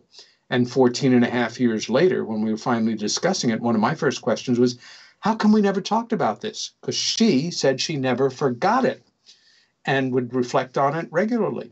And she said, very simple, "You're my brother. I love you. I respect you. You said no. I got it. 1 week led to the next month, led to the next year, and here we are." When I asked her what she thought when she thought about it, she said, well, that I was special, and I got it. Anyway, I became obsessed with the subject. What happened to my sister? What the hell did we see? What did it represent? What did it all mean? It threw the biggest wrench into my life that you can imagine. At that time, I was one of the most fortunate people I knew in that I knew what I'd wanted to be since I was a kid, much younger, and I was doing it. I was a graduate of what I considered the finest art school in the United States, the School of Visual Arts, where I was then on the faculty. I was showing my work at a couple of galleries irregularly in downtown Manhattan. I was a blue-collar intellectual working as a carpenter in the Soho building boom, turning over lofts into artists' residences and galleries and all that kind of thing. And I knew, I mean, not well, I knew Roy Lichtenstein, I knew Andy Warhol.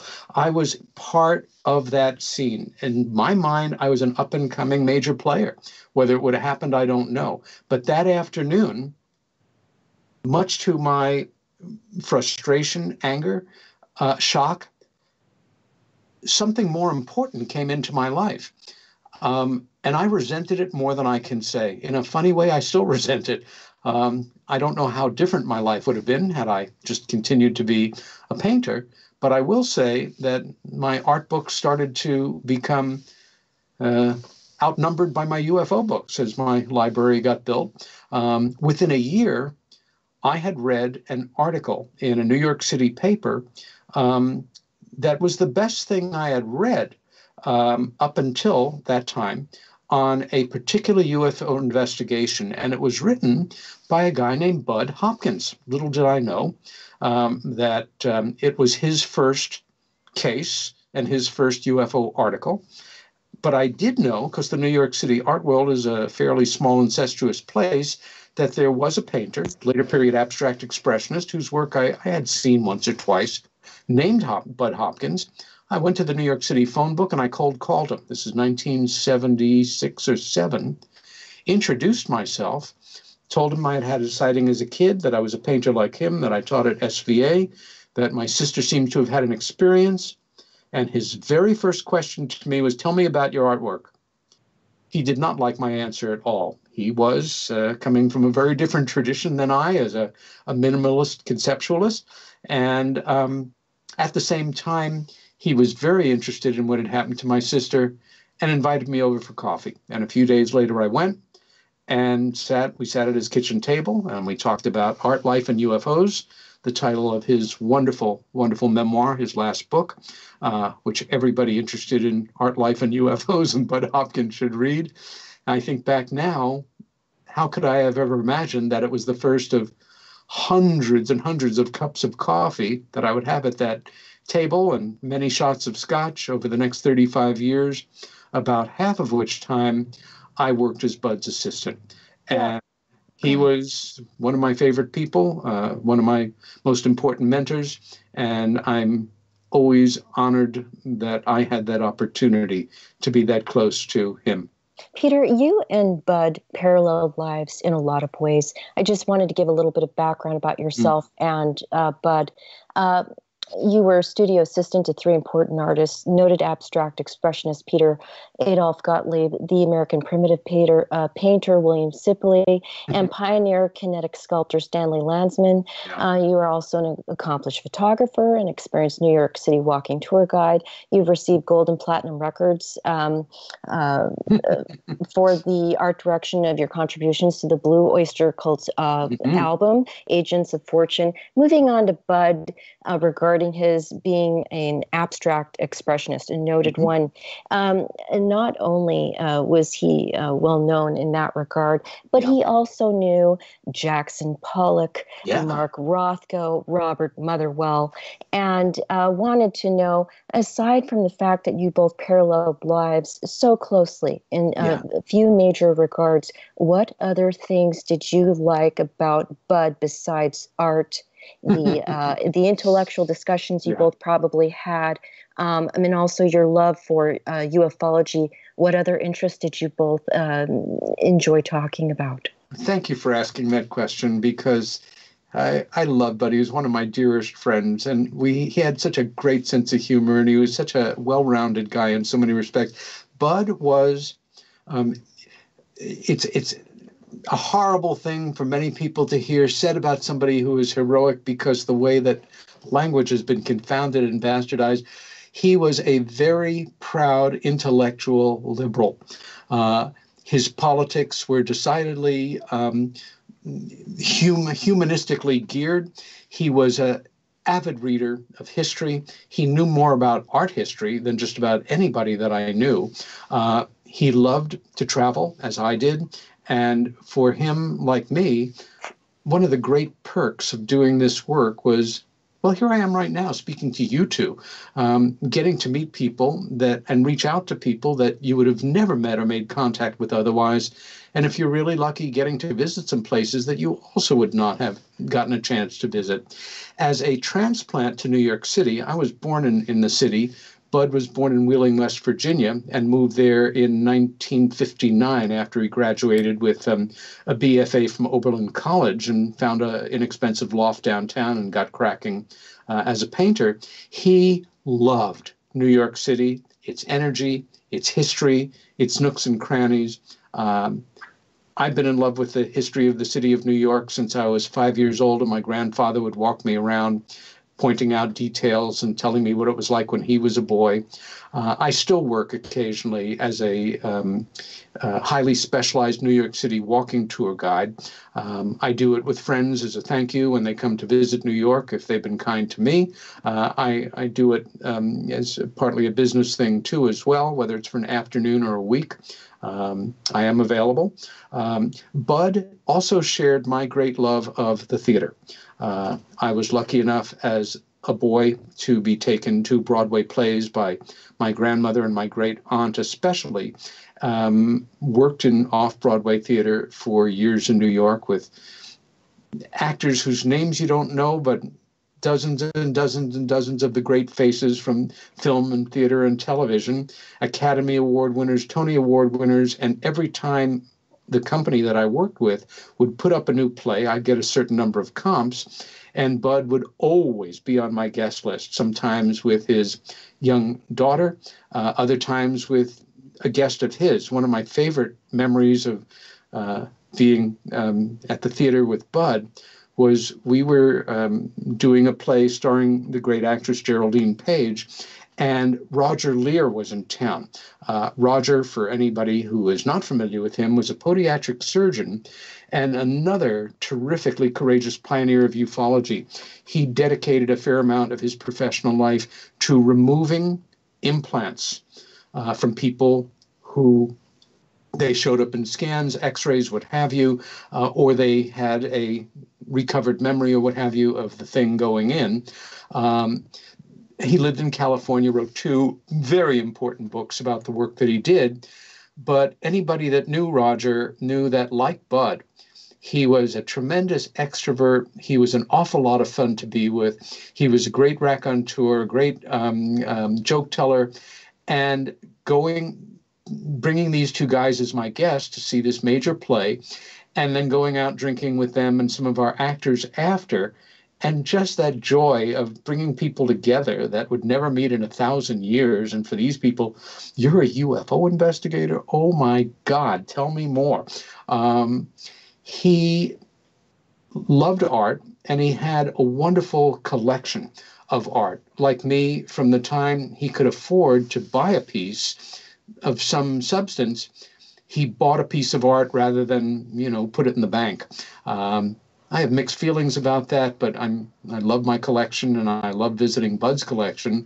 There was a time in the early 1960s when the art market was not what it is now, and you could buy a small drawing by Mondrian, by Renoir, by Gauguin, a little drawing for maybe $1,500, a lot of money for most people, but kind of a joke in the cosmic universe now looking back on it. And Budd was an idealist. He, like most artists, like myself to a degree, he was not the most practical person. Doing this work and becoming more and more dedicated to it cost him a marriage. And basically, he lived hand to mouth. There were times that money came in. Intruders was a bestseller internationally. It was made into a terrific miniseries that CBS showed. But more often than not, I was sometimes reduced to soaking stamps off of envelopes from people that we get letters from to just help keep the office running. It was scary and infuriating. And toward the end, selling a few of those pieces really helped him. He was an incredible optimist, but a realist. I remember when he first got cancer, he beat it. But, 5 years clear, 10 years clear. But I could take you to the spot on 33rd Street and 8th Avenue where we were standing waiting for a light to change to walk back to the Whole Life Expo where we were both speaking after a quick lunch break, when he told me that it had come back and he had cancer, which ultimately killed him at the age of 80 in August of 1911. I'll tell you one other thing. Budd was a real warrior for the truth. And I don't want to over-romanticize the situation, but his writing area was on a little balcony in his studio, an old building from 1870 that is no more. It's now been replaced by a very fancy little apartment. But he would sit there and pound away at his keyboard with an ancient computer that he wrote all his stuff on. And I had the privilege and pleasure of being his first wave proofreader. As he would finish a page, he would take it off the printer and drop it. I worked at a desk directly below him, and it would come down like a leaf falling from a tree, either land on my desk, hit me on the head, or land on the floor. I could count the times on one hand that I was able to find a typo, an error in syntax, a misspelling. He was the greatest first draft writer I ever knew. And many afternoons, I would think to myself what a privilege it was, with the exception of a year or two where we had a donation to the Intruders Foundation and I was a professional and made $8 an hour, then $10 an hour. Then a few months later, we ran out of money and I went back to working for free, which is what I did basically our whole relationship. So if anybody wants to think I was in it for the money, there you have it. I was. And I would think to myself, maybe if we don't blow ourselves to hell, there's going to come a time in the future, we're never going to see it, where students in high school and university classes are going to look back on the latter part of the 20th century, the early part of the 21st century, and say, before, say, instead of AD and BC, and say BD and AD, before and after disclosure. And I don't think it's going to happen with our government disclosing it, but let's call it disclosure anyway, however the mass public learns about it. There was this small cadre of individuals who put aside the possibility of living what we'll call a prosperous, potentially happy, untroubled life, with lots of creature comforts and nice friends and lots of nice toys, and set themselves up for a lifetime of ridicule and hard work and scholarship and going against the currents and being the targets of, popular culture jokes to help us understand and build a critical mass of the most important thing that was going on in the history of humanity to that point that has helped us to get to the point we are now. We all know their names now. We study them in schools. We, all familiar with their literature, which has always been in reprint for millennia now, et cetera, and so forth. I may just be dreaming here, but I knew what I was doing was important because I knew what Budd was doing was important. And it gave my life, not that it didn't have meaning, and not that it gave my life an added meaning that nothing else could have.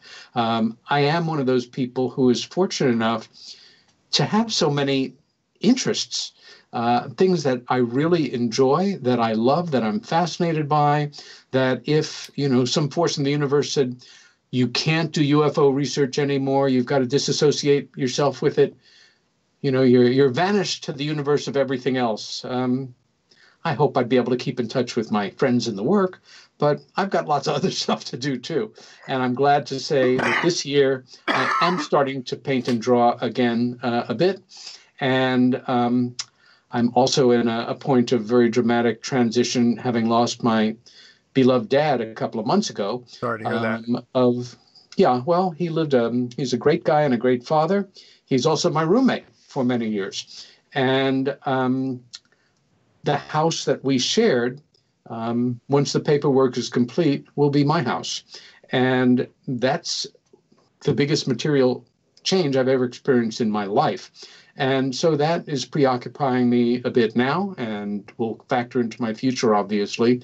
But Budd Hopkins was one of the greatest guys and one of the greatest men I ever knew. And I cannot recommend his work widely enough. I will also end by saying next month I will be a speaker at a new conference, rooted in an old conference, that being the old International UFO Congress, now ably overseen in the Phoenix area every year by Karen Brandt and Alejandro Rojas. But the original founders, Bob Brown, his late wife, and his daughter, and a new partner have recreated the format of the original International UFO Conference. It is called UFO MegaCon, and it will be 1 week long. It will feature dozens of presenters, and many of them chosen because they're not well known or because their views are controversial and have not had the airing that the organizers would like them to have.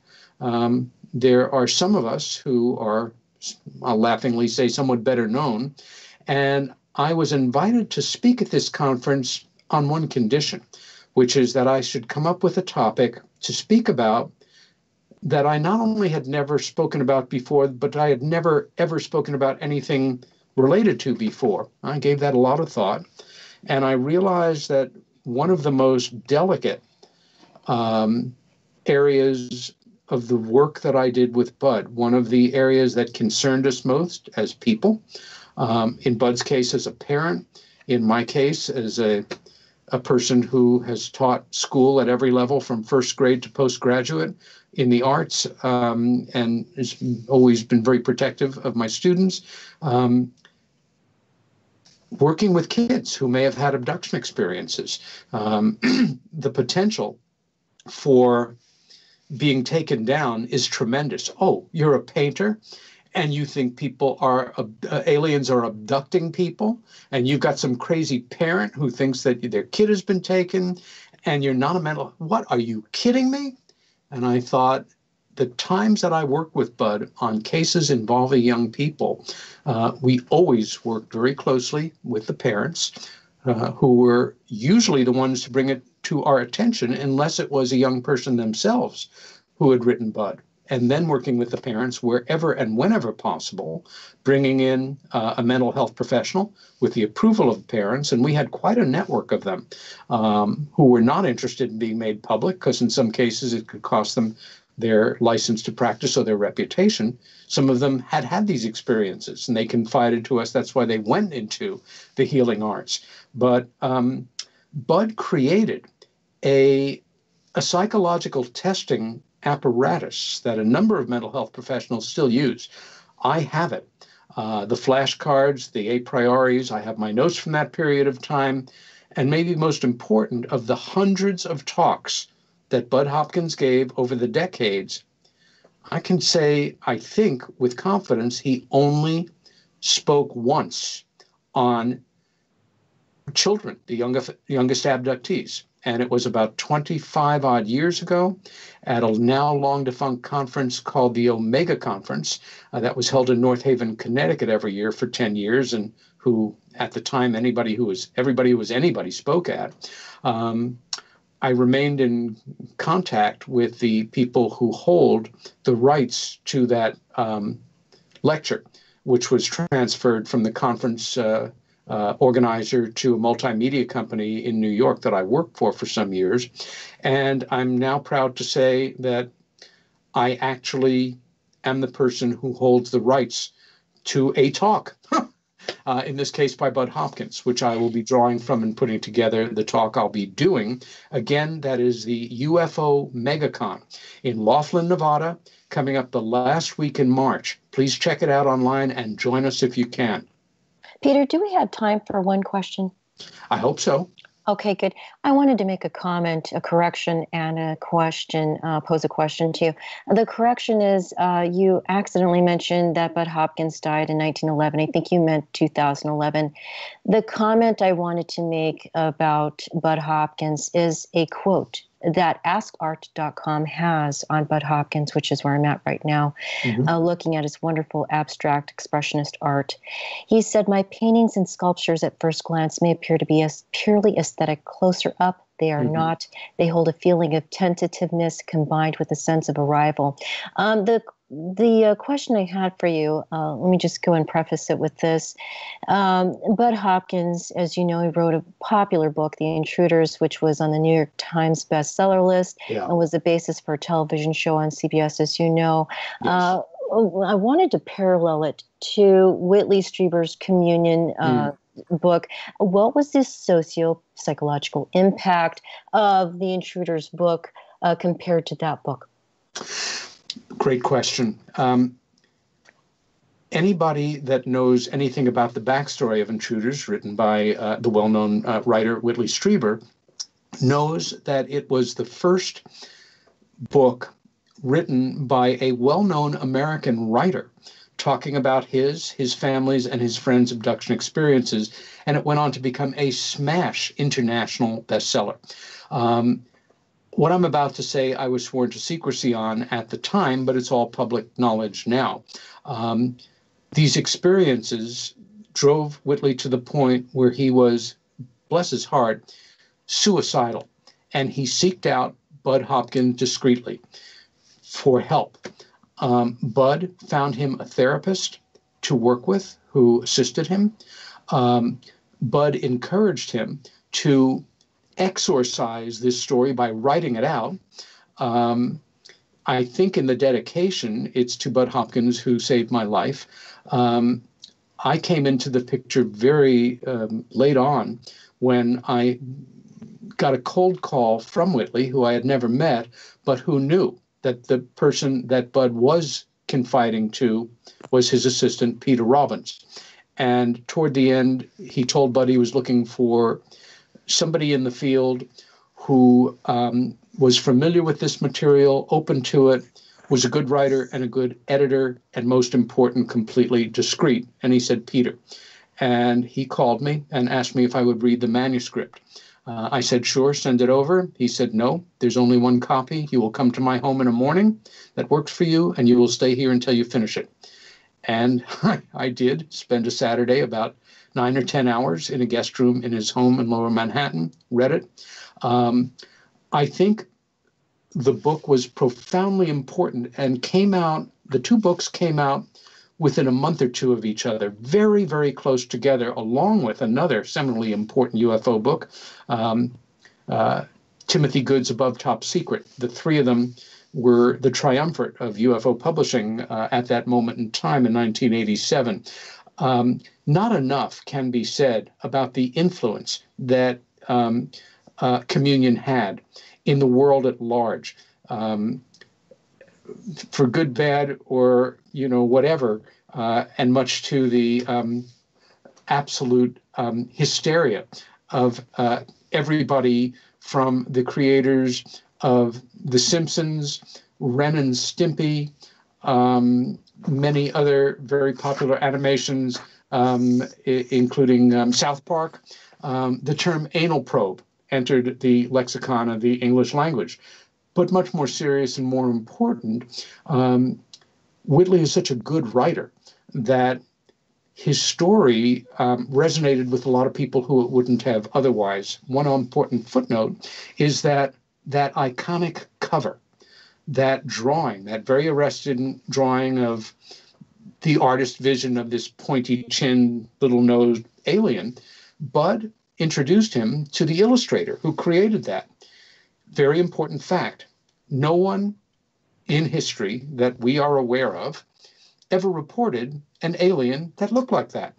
And so one of the interesting side benefits of that illustration on the cover of that book was that Whitley, who I'm sure will confirm this, probably got thousands of letters from people around the world. Beginning, dear Mr. Strieber, I saw your book in a bookstore and a poster, a friend's house. I picked it up immediately. I've had such experiences, but the being that I saw didn't look like yours, and it was always corrected to look like a version of an archetypical gray. Budd got hundreds of letters to the same effect. Dear Mr. Hopkins, I read Mr. Strieber's book, but I have to tell you, because I know you were, involved with him. I know this for a fact because I read most of those letters. And it was a very interesting confirmation, without intending it to be, of being led away with this illustration and then bringing the attention back to what you really saw, which, of course, lines up with the being that has been reported so ubiquitously over the decades. Yeah, I actually own that. I don't know anybody who doesn't own Communion, but yeah. I own the Timothy Good book that you just mentioned. Yeah. Speaking of books, Peter, we're coming up on 2 hours. How much more time do you have? A couple of minutes. Okay.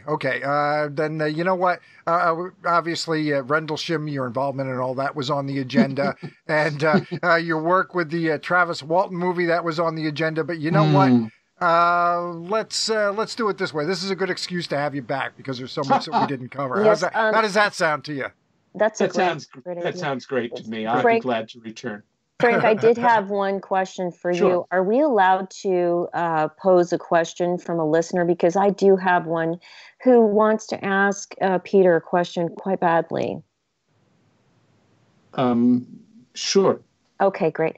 It's from one of the young guns, Chris Wolford, a friend of ours. He wanted to know, please ask Peter about the soil samples taken from Capel Green. Sure.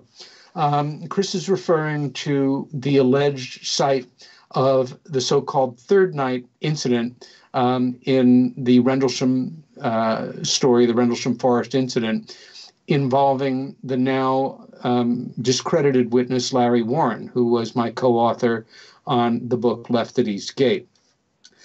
In 1988, when Larry and I first returned to the alleged location, he pointed out a spot in the field that looked a little bit different than other areas, and I took informal samples from it and from the surrounding area. I returned about a year and a half later after having consulted a laboratory and had been assigned a scientist to conduct tests on the soil, and returned to the States with X number of pounds of soil in appropriately labeled containers. They were fully analyzed. That analysis was published to a degree in the updated version of Left at East Gate from 2005, and then again in a book called Halt in Woodbridge that I withdrew from publication for two reasons. After learning and seeing the evidence for Larry's outrageous lies and exaggerations that peppered our book, and a lot of sloppy claims by the former base deputy commander, who Larry had demonized so intensively for so long. There were too many inaccuracies, and the book was removed from print. I think what Chris is on about here is the results of the soil analysis are quite dramatic. And for me, they established a very real possibility of something extraordinary happening on the spot, giving credence to Warren's claims. In retrospect, number one, I'll say this to Chris, if indeed my deductions were right, and this is so dramatic that it could only be the result of phenomenal forces that were truly paranormal, in no way does that establish that Larry Warren was involved. It simply establishes that he knew where that spot was.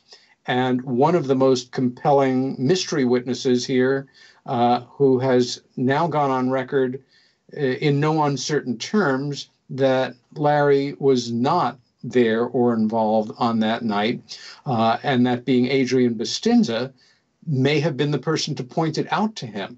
To digress for a moment, Larry, for decades, has gone on about the letter that he wrote to his mother.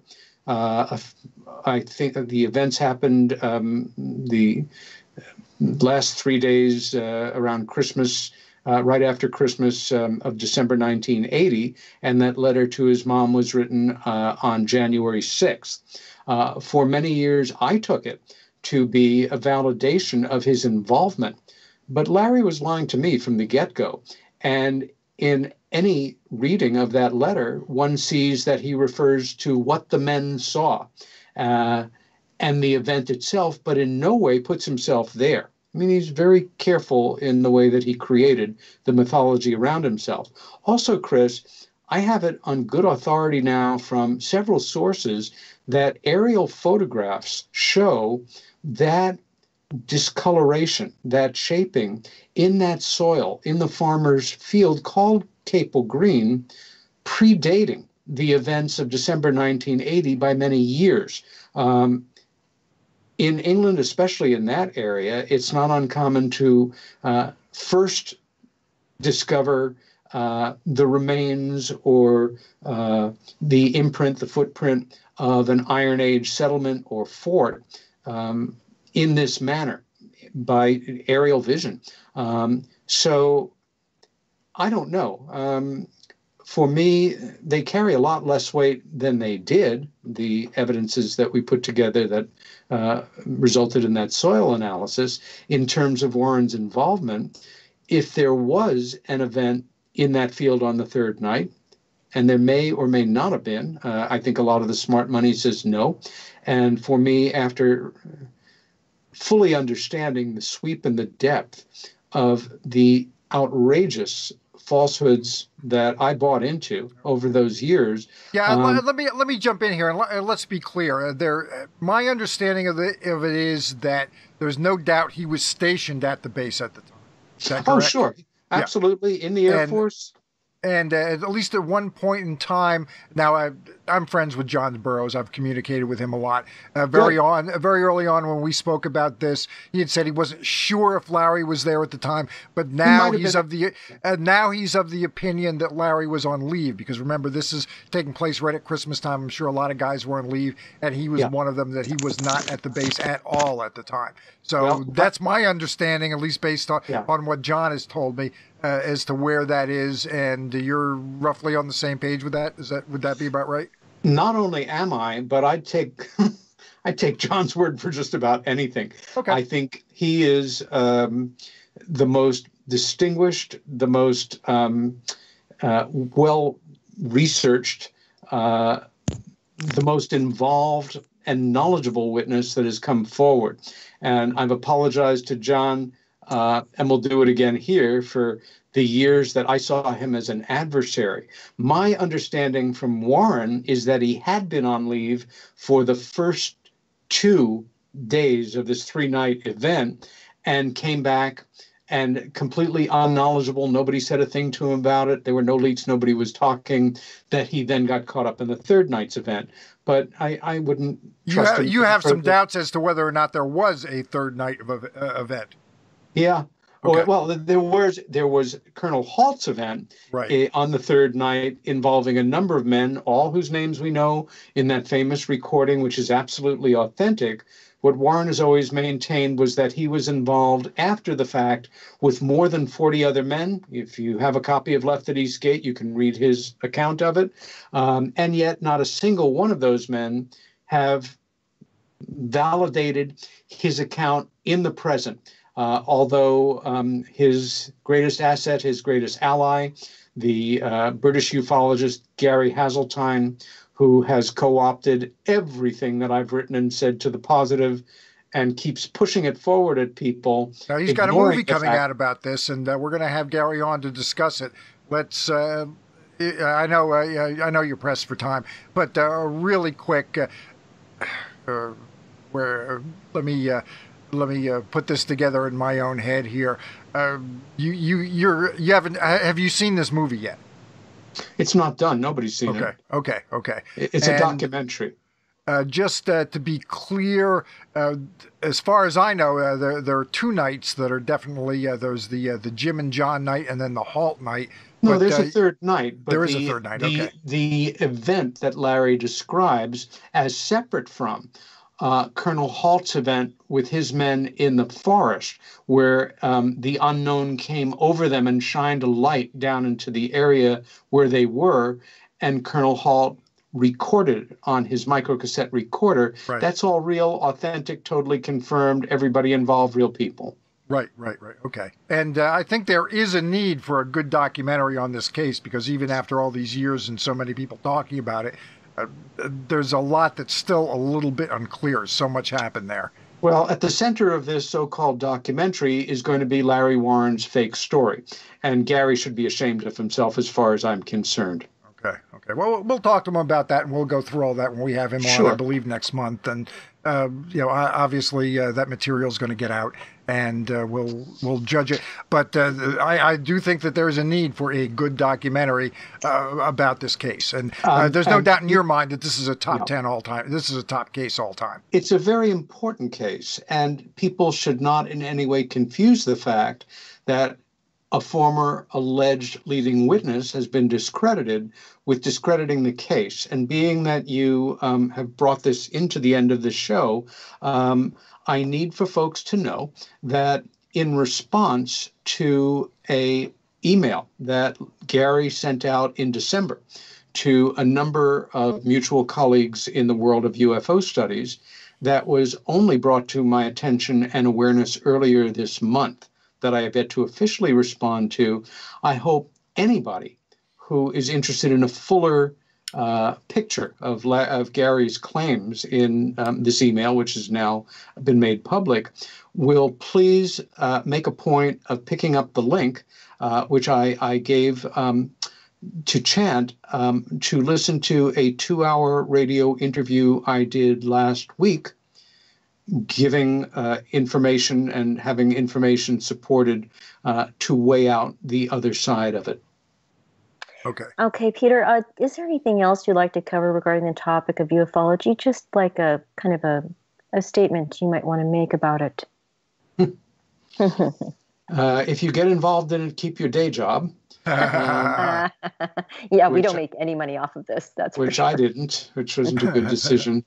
I will say, at its best, it is engaging work. It's incredibly important work.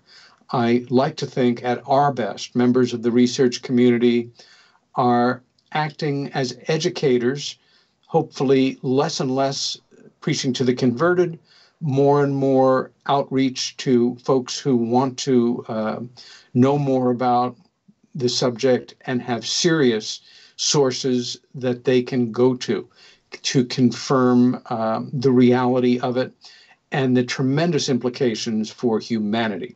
At its worst, as exemplified moments ago, it is a very ugly situation of people lying and misrepresenting the truth for attention, for money, for whatever their human motivations are, and not a lot of fun. But we're not alone. And after more than 40 years in the field, I can say absolutely that I know for a fact how little I actually know. There's a definition applied to a Zen beginner, which is knowing that you know nothing and having it be all right. I know more than nothing about this subject. In fact, some people would consider me something of an authority on the subject. But that's like saying you're an authority on the unknown. And to a degree, you can play with language. But I know as well as I can in terms of real evidences. I no longer have the luxury of disbelief, especially all the years that I worked with Budd, and literally was a fly on the wall through the investigation of hundreds of cases and having met hundreds of people all over the world who have had these things happen. It divides the world in two. It's a schizophrenic place with that small group of us, to a degree like Kevin McCarthy at the end of the Invasion of the Body Snatchers, standing in the middle of the highway screaming, "They're here already, you're next." And people thinking and knowing, because ridicule has so been pounded into our brain for the last 70 odd years relative to the subject, it can't be, therefore it isn't, therefore it's something else, and I'm going to continue sleepwalking my way through life relative to this subject. I hope we have a chance to see what the next chapter in this is and how things turn out to a degree. But more than that, I don't know what to add. Well, Peter, thank you for having taken the time to be on our show today. It's been a pleasure and an honor. Peter Robbins, author, investigative writer, specializing in the subject of UFOs. He's had more than 40 years' experience as a writer, researcher, investigator, lecturer, and author. Thank you. Yep. Peter, it was a blast. Thanks a lot. I appreciate it. I was glad to be on the show. Thank you. Absolutely. Thanks a lot, Peter. And Chant, I'm telling you, when we started this show, I thought we'd be lucky to get a half an hour out of Peter. But it went well. And we're up. We might have set the new record for the longest show that we've done. Yes. Sure do appreciate it. And I'm going to wrap up the show here. And thanks for joining in, everybody. We got more great shows coming up as we get into March. We've got them booked. The OVNI Super Show. That's one thing that I've been working on a little bit, talking about UFOs in South America. Can't wait for that. And hey, just stay on it, and we will know more about UFOs in a month, in a year, in 2 years than we do today. And that's about the best that we can hope for, I think. So good night, everybody. Have a good one. Bye-bye. Good night.